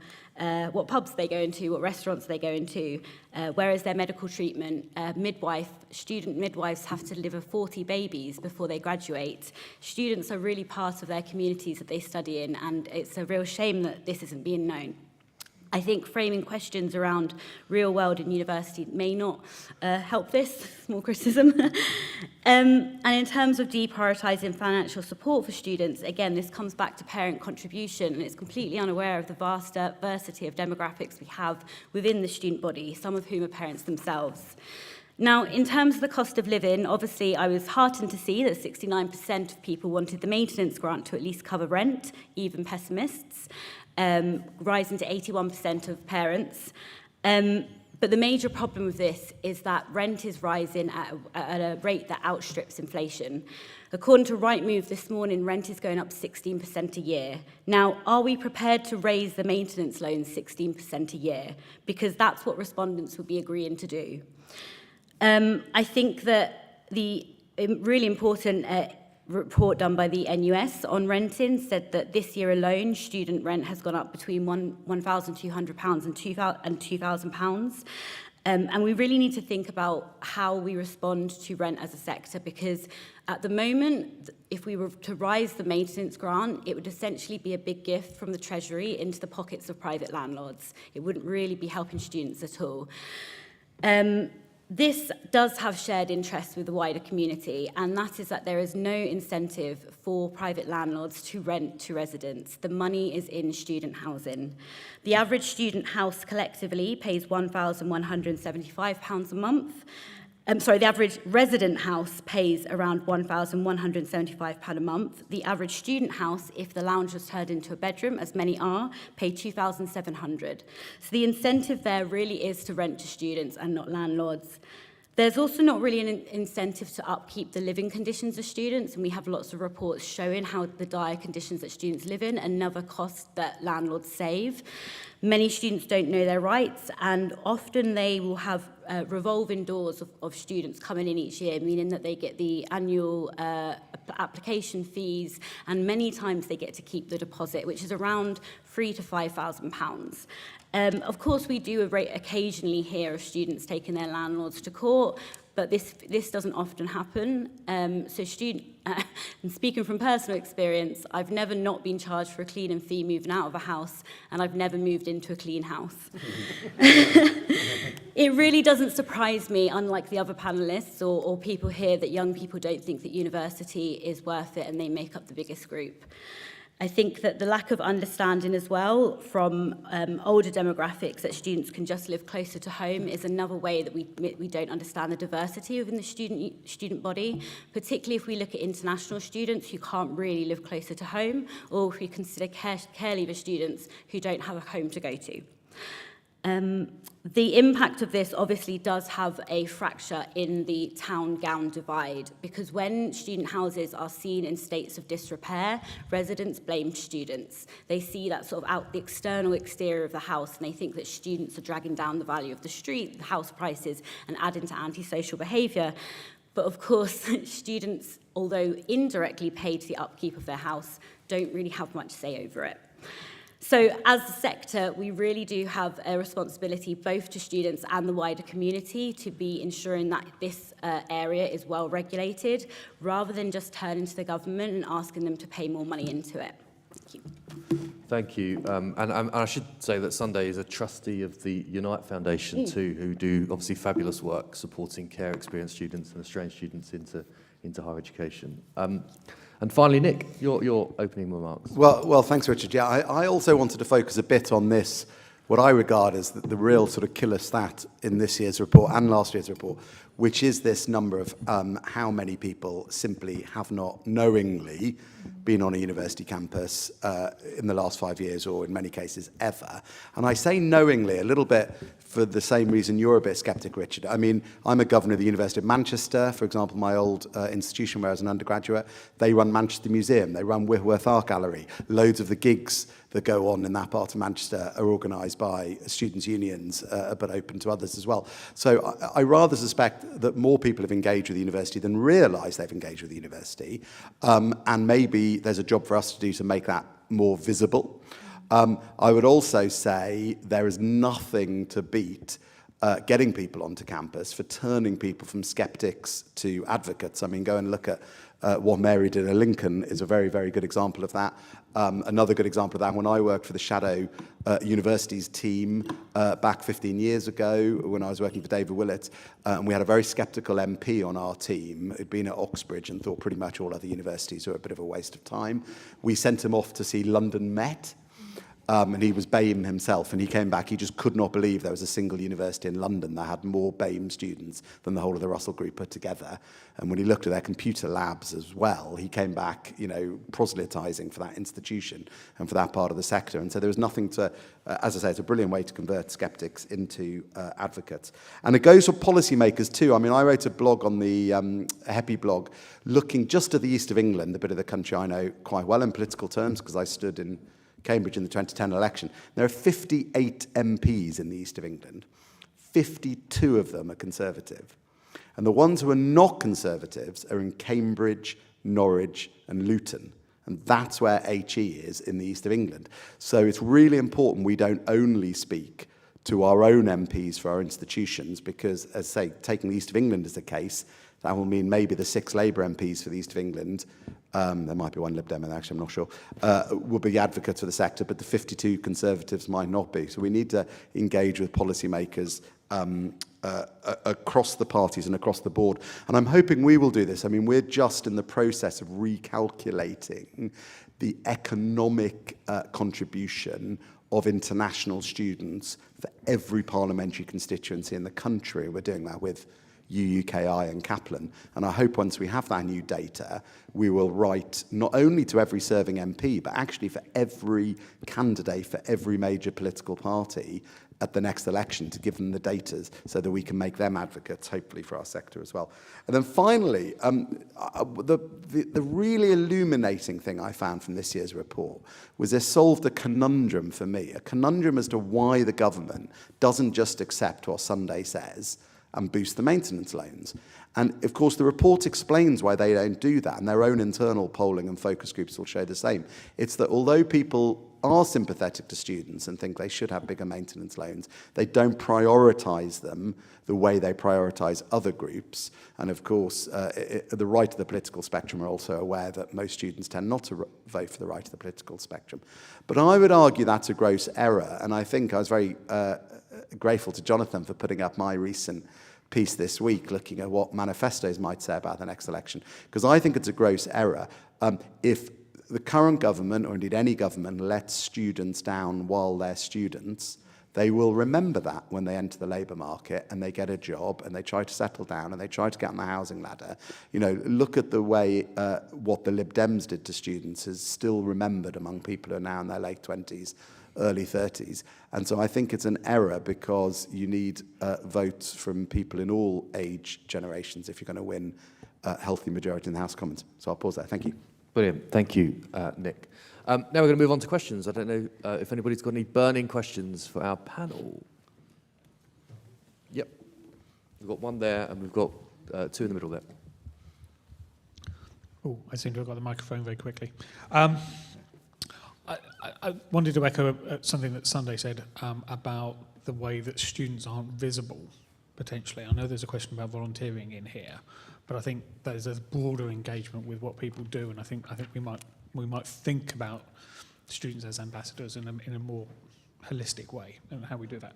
But what I wanted to do is to ask for your reflections on public perceptions of universities and their people behaving badly.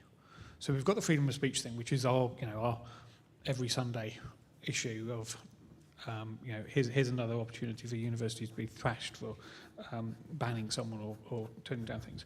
But I wonder also the other kind of motifs that run through unrepresented samples of people are bad admissions practices. So we had the unconditional offer kind of business.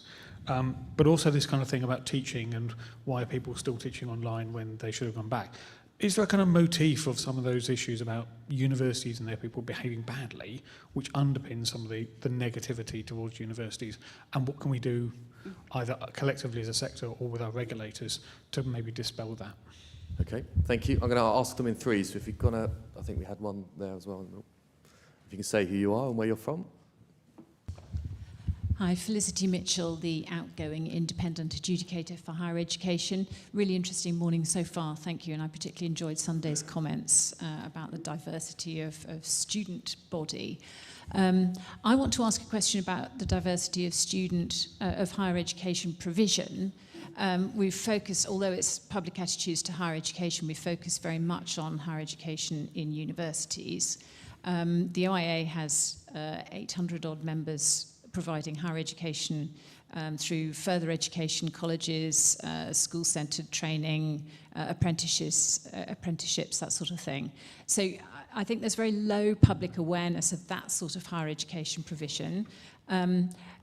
What sort of effect might that have on public attitudes to higher education rather than just higher, university provision? Okay, thank you. And maybe one more. We take Ruth at the bottom. Hi, I'd like to ask a question about, I think we've been talking a lot about stereotypes and money. The absolutely devastating financial predictions and what that means for universities. Just spending some time with a couple of vice-chancellors this last week, they're talking about what they can preserve in an incredibly difficult situation, and it's getting tougher. And doing outreach work, going out into things, all of these things that we talk about cost money. I wonder about how we change some of those stereotypes, especially when those stereotypes have got a generational element. I was really struck by only 1% of the over 65s wanting to prioritise students, despite the fact that they'll be funding their pensions. So I'd just like to know how people think that this work that is difficult to do can be funded when we know the pressures that are going to be on universities? Thank you. So 3 really important questions. I'm going to go from reverse order than we did previously. So, and answer 1 or 2 or 3 of the questions of the panel. So Nick, there's a question there from Mike around universities behaving badly, and I suppose the way of controlling that or changing the narrative around that. We had Felicity around the understanding the diversity of the sector and how do we ensure the public, I suppose, get that, and then Ruth there around changing stereotypes. Yeah, I think I'll leave Mike's question to others on the panel, because for the interest of time, though it's a very important question, and address Felicity's and Ruth's. And I mean, first of all, Felicity, I think this is pretty much the last engagement where any of us will see you in your current role as the official adjudicator for independent. So I think, you've done a fabulous job. You know, the expansion of that institution while you've been there, and the voice that you've given students whose experience has fallen through the cracks has been such an important part of the landscape in UKHE, and I think we should note what a fabulous job you and your colleagues, of course, have done over, I think it's 19 years you've been there, which is phenomenal. Thank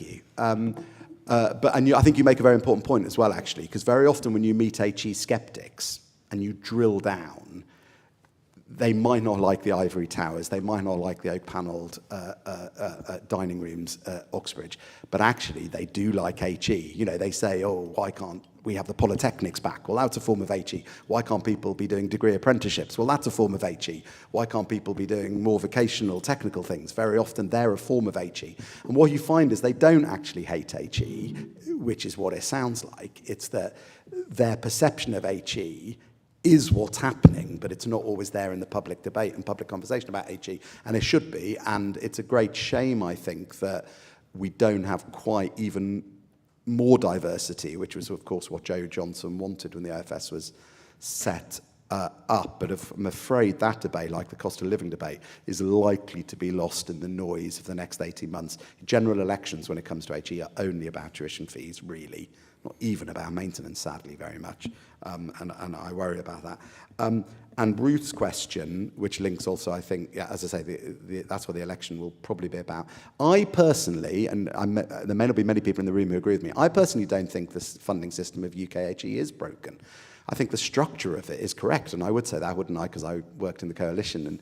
And the problem is it's not kept up in line with inflation, as Mark showed. But that doesn't mean the structure's broken. It means it's got clogged up. And actually, I would keep the structure, but link it to inflation, because, as Mark said, you can't run a university on a unit of resource that is less than a school is getting to teach a school pupil. But that is soon where we will be at if inflation keeps eating away.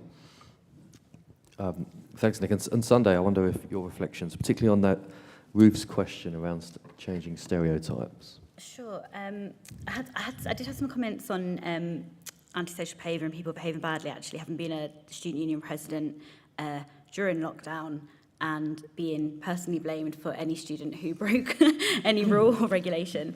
I think this is really interesting.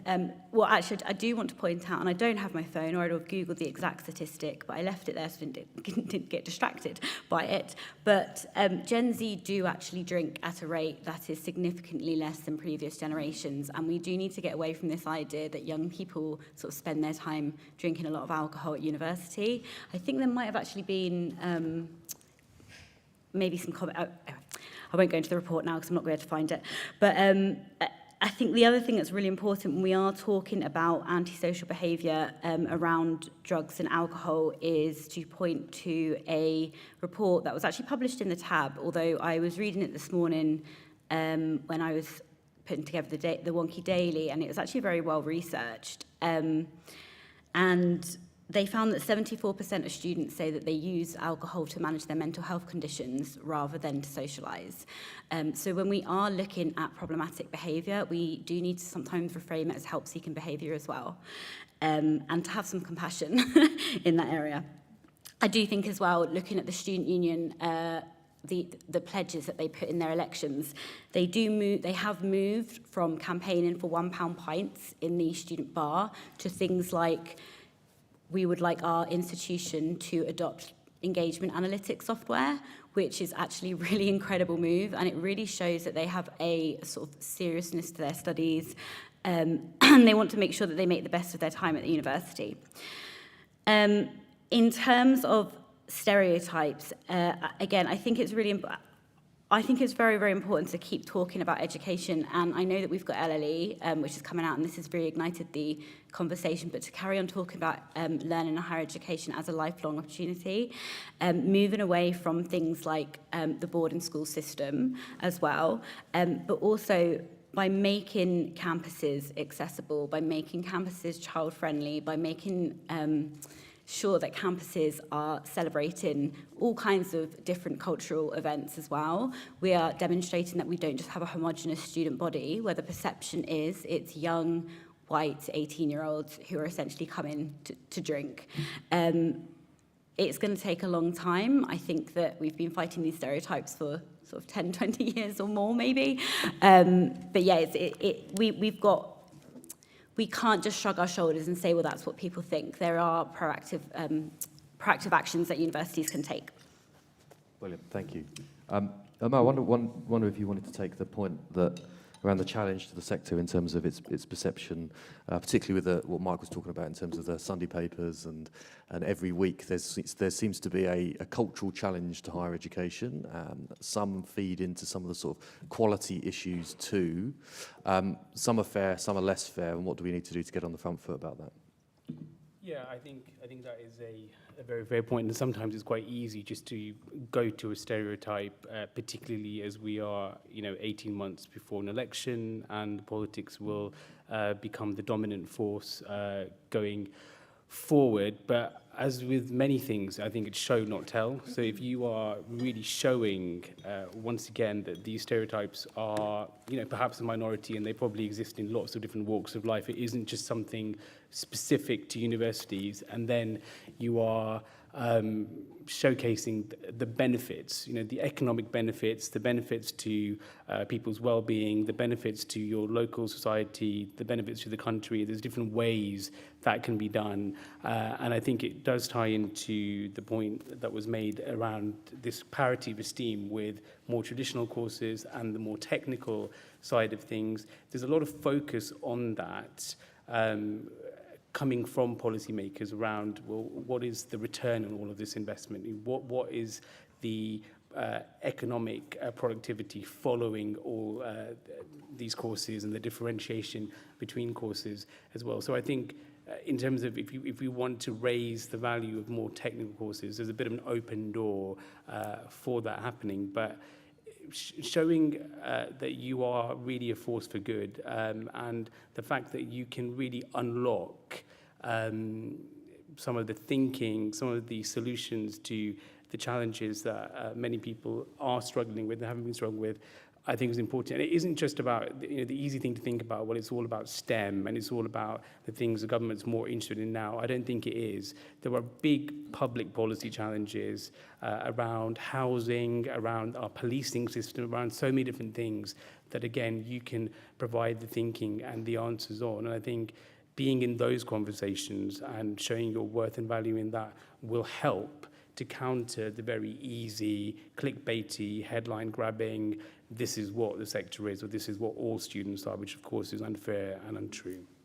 Brilliant, yep, thank you. And Mary, on Felicity's point there around the diversity of the sector, and I suppose the system, of course, you famously successfully ran a modern university for several years, but not just a modern university, but one that was in quite a rural environment. And I remember conversations with you when we were developing the Civic University Commission about, well, is the language and the narrative around this a bit too urban for a university that's in a sort of in Lincolnshire and so forth. So I suppose what are your thoughts, recommendations to the people here and online around how we sort of really demonstrate that, the diversity of the provision here and the value of that and the sort of the value of the system?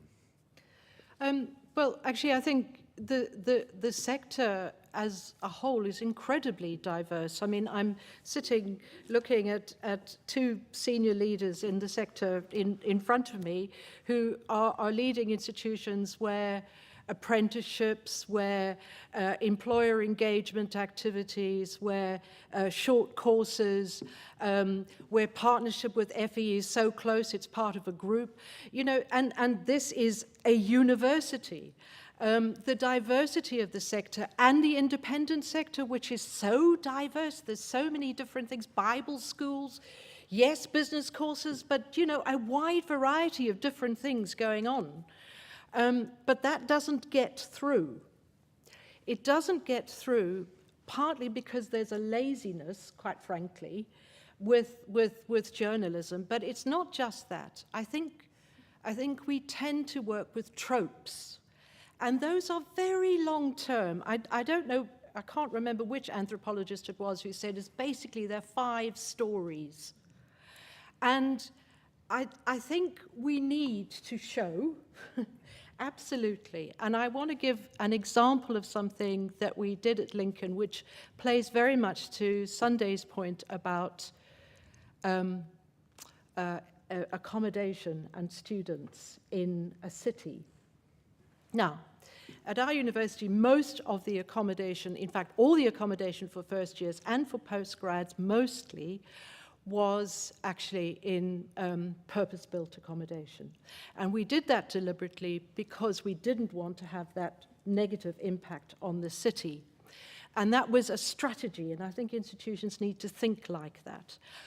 But in second and third year, students did go and live in the city, and there was a particular part of the city called the West End that they liked to go and live because it was close to the campus, and at that stage, student housing was cheaper, at that stage. However, there was all the perceptions that Sunday was talking about. It was the students who didn't put their bins out in time. It was the students who didn't do anything of the garden. It was the students this and that. What we did was we worked with our student union, always a good thing to do, worked with our student union, and their officers who lived in that West End got involved in the Residents Association. And they started to work with other residents and to help other residents. They would do litter picks on a Saturday. I mean, God, who wants to do a litter pick on a Saturday? I did do a few of them. And that's why I know I don't want to do them. But, you know, they did litter picks, and so they were showing, absolutely, that they were properly part of the community. The next thing to do was for me to get the local MP, who was a Conservative, is a Conservative. Lincoln bucked the trend in 2019 as a city of universities, actually replacing a Labour MP with a Conservative. So we got the local MP to come and see some of the work that was being done there. We wrote to the local press. We wrote a piece for them so that they would publish it. So we closed the loop of not only showing the community, but getting back to policymakers. And I think it is, you know, universities are doing things. Universities are diverse. They have these apprenticeships. They have different forms of higher education, but they're not getting the message across. And they sit there and say, but we're doing all these things. Get it out there and find a simple story that actually will get a hook. Really important. Brilliant, thank you. Another round of questions then, colleagues. I think I'm just going to take one from the online, yep. I have a question from Marion Talbot. Given the fall in value of home fees, is there a comparable fall in the value of higher fees? Is it less, more, or indeed does it exist? Thank you. And then I think we had one from Katie Normanton.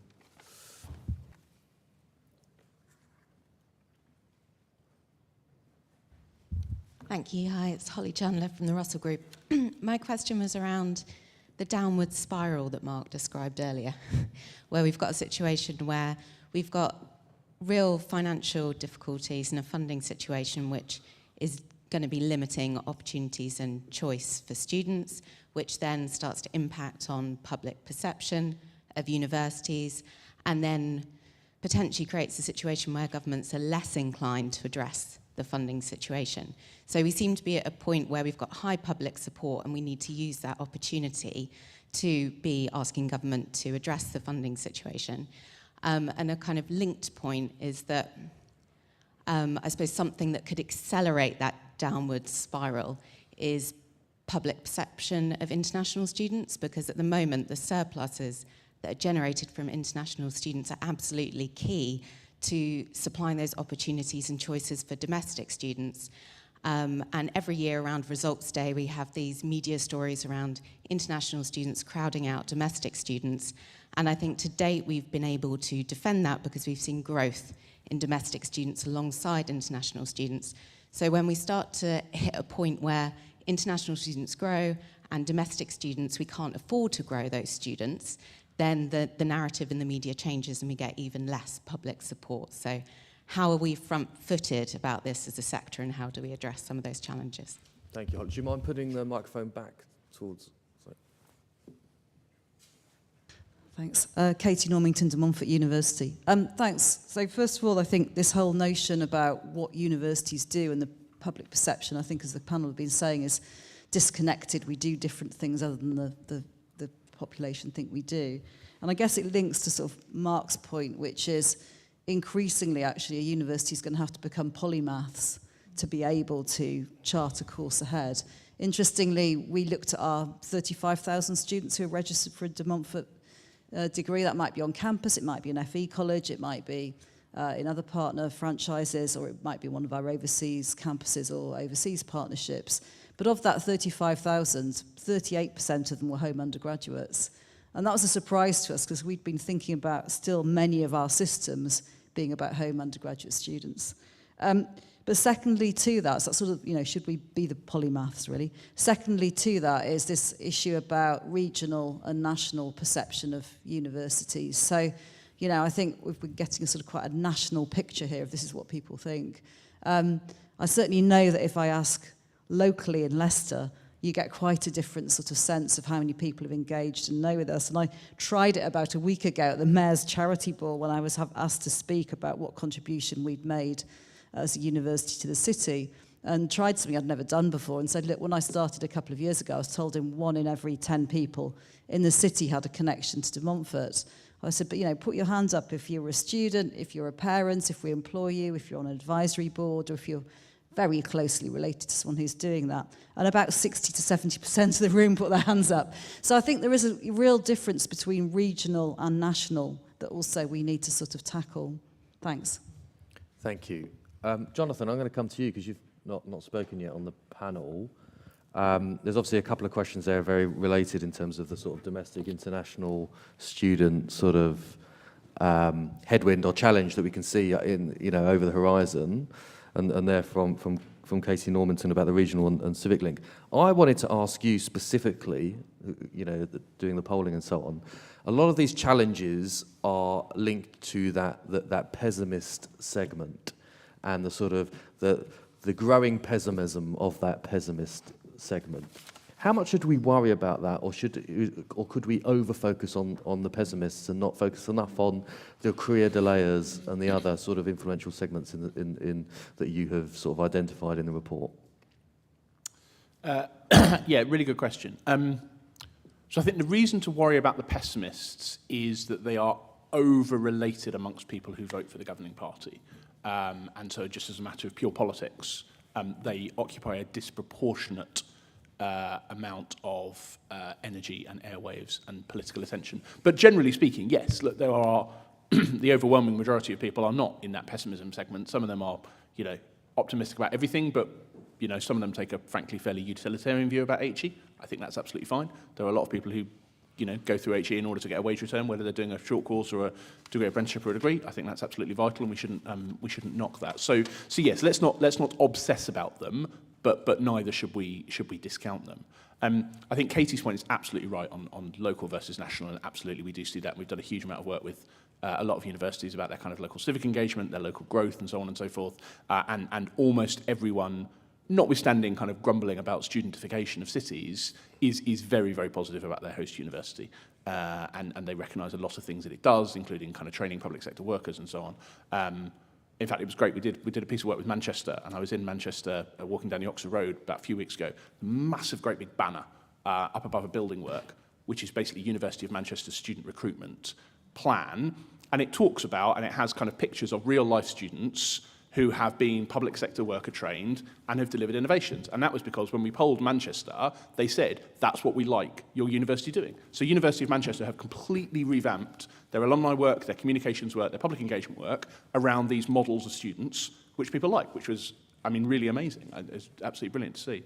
On this point about international students, I really worry about this for the sector. Look, we all can talk about the economics of it. We all know the rationale of it. We all know that there's soft power benefits of it. Let's all just sort of take that as read. The bubbling up that we've had of the last 2 years in results day of international students crowding out home students, I would place a significant amount of money on this being the next thing that causes a significant ruction. Because when, bluntly, middle-class kids can't get into, bluntly, Russell Group and high-tariff universities because of the perception that it's Chinese and Indian students that have taken their places instead. It doesn't matter how much we explain how actually international students keep some courses open, and actually it's about this, and actually it's about that, and actually it's about, you know, have you seen our economics and all the rest of it, all of which is true. But the minute it looks like international students are crowding things out, there is a huge political problem. And I'm afraid that doesn't change when and if a Labour government is coming in.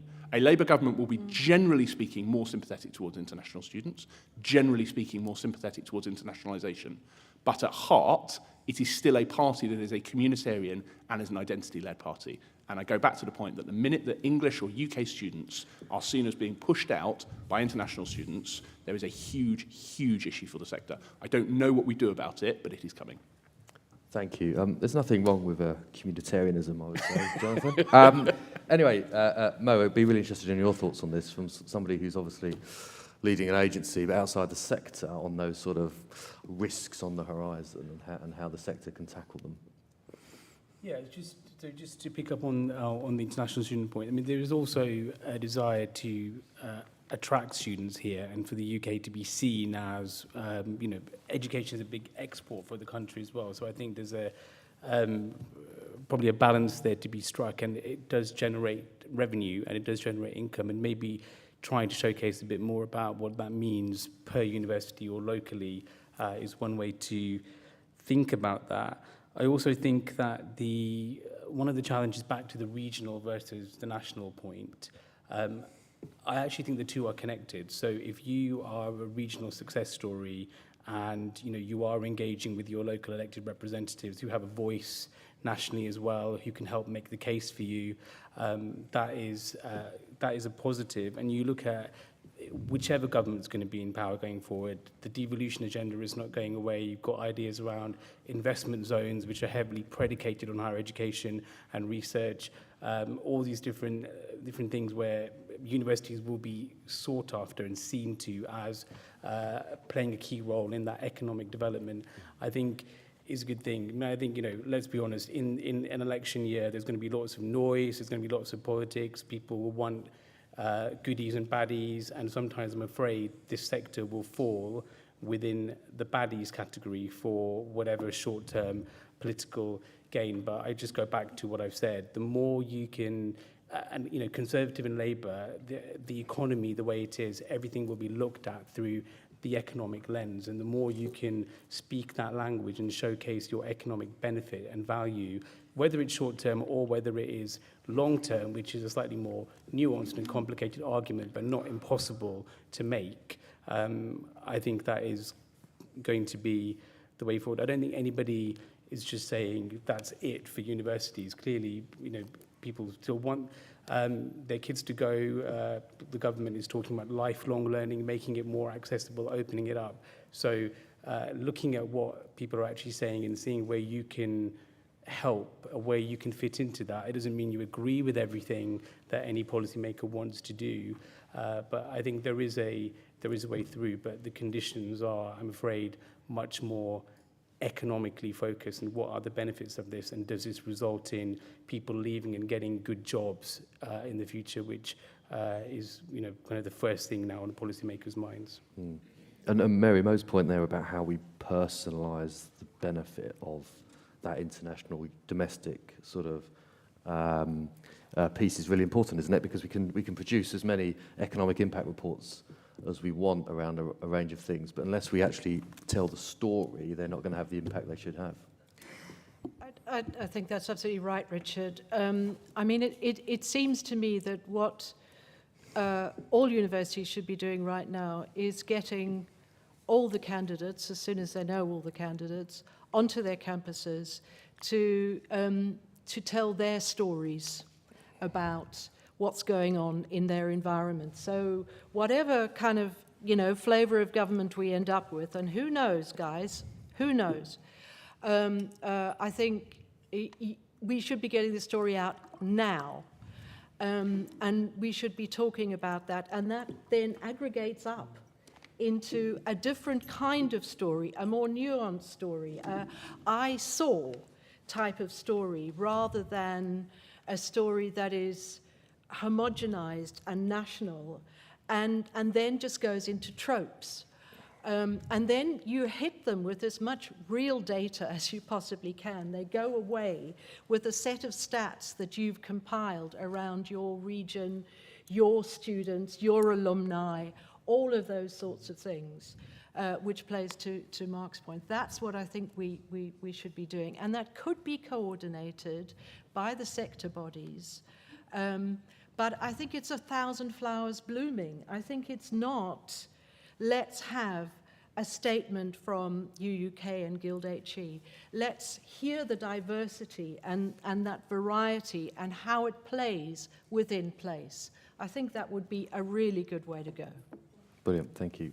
Sunday, be interested in your thoughts, particularly in relation to that sort of dynamic of international students. Sure. I'm not going to apologise to labour the point on housing because we're talking about community, and communities are built up of where we live. I think it's really important to note that international students, to the proportion of respondents who don't interact with universities, are most apparent and visible in the places that they live in the community. And when we talk about home students, and this is deeply uncomfortable to talk about, by the way, but when we talk about home students missing out on places at university, we also need to talk about home students missing out on housing. Obviously, one of the things that's come up in the which is, I'm not saying, I'm not putting a value judgment on this, but one of the things that has come up in the last year, time and time again, when the wonky policy officer, Livia, has been speaking to student unions, is this idea or phenomena of rent bidding wars, where rather than sort of camping outside an estate agents and being the first person to sign, students are now saying, well, I'll pay this much a month, I'll pay this much a month, and the landlord has the luxury of selecting who pays the most. Now, what happens with international students is they're often asked to pay the most up front. So and the most I've seen in an actual case was £54,000 in one go. Now, if you own a property and someone offers you £54,000 that you then have, giving you no incentive to fix anything for the rest of the year, knowing that your tenants won't default on rent, I'm, again, not passing value judgment, it's a business decision, you're probably going to select those students to live in your home.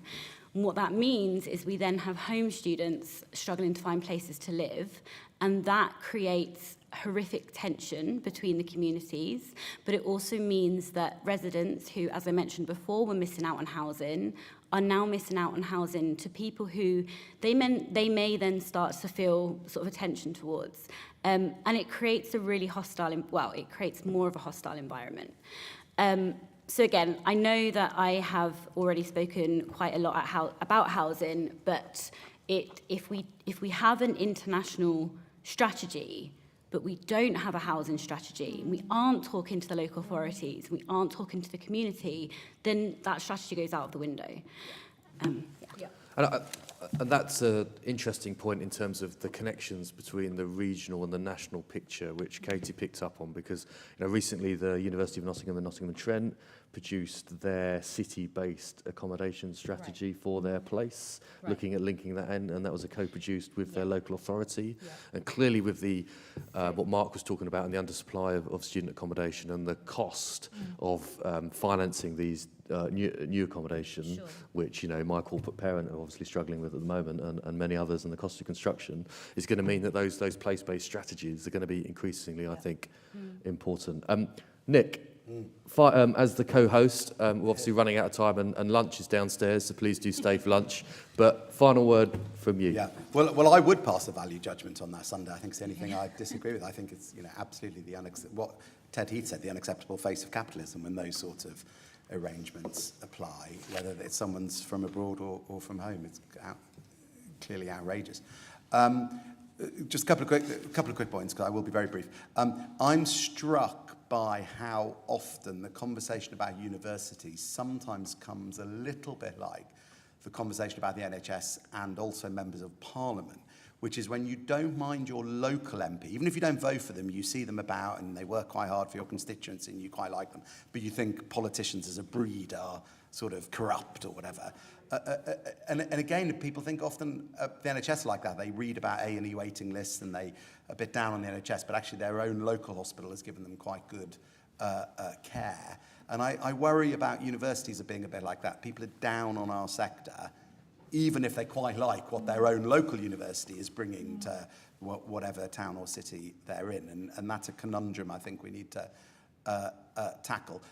On the question about how do we get out of this, like Jonathan, I think when policymakers' own children are affected by overcrowded lecture halls or can't get into the sort of university they wanted them to get into, you know, that is when, you know, having worked for a cabinet minister, it was quite rare that other cabinet ministers would come up to him and talk to him about the sector. When they did, it was when it was affecting their own children.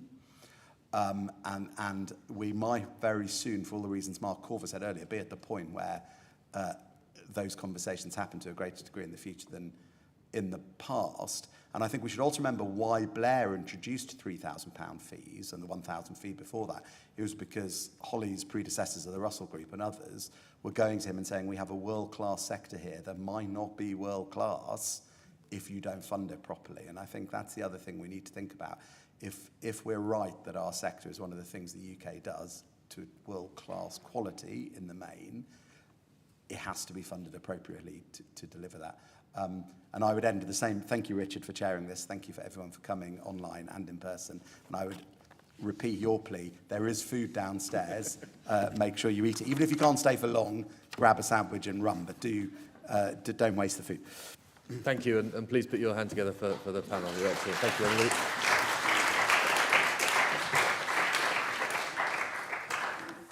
Richard, can we also just add thanks to your colleagues, Tasneem, Kay, and also my colleagues, Emma, Lucy, Rose, who've been done a hell of a lot of work behind the scenes.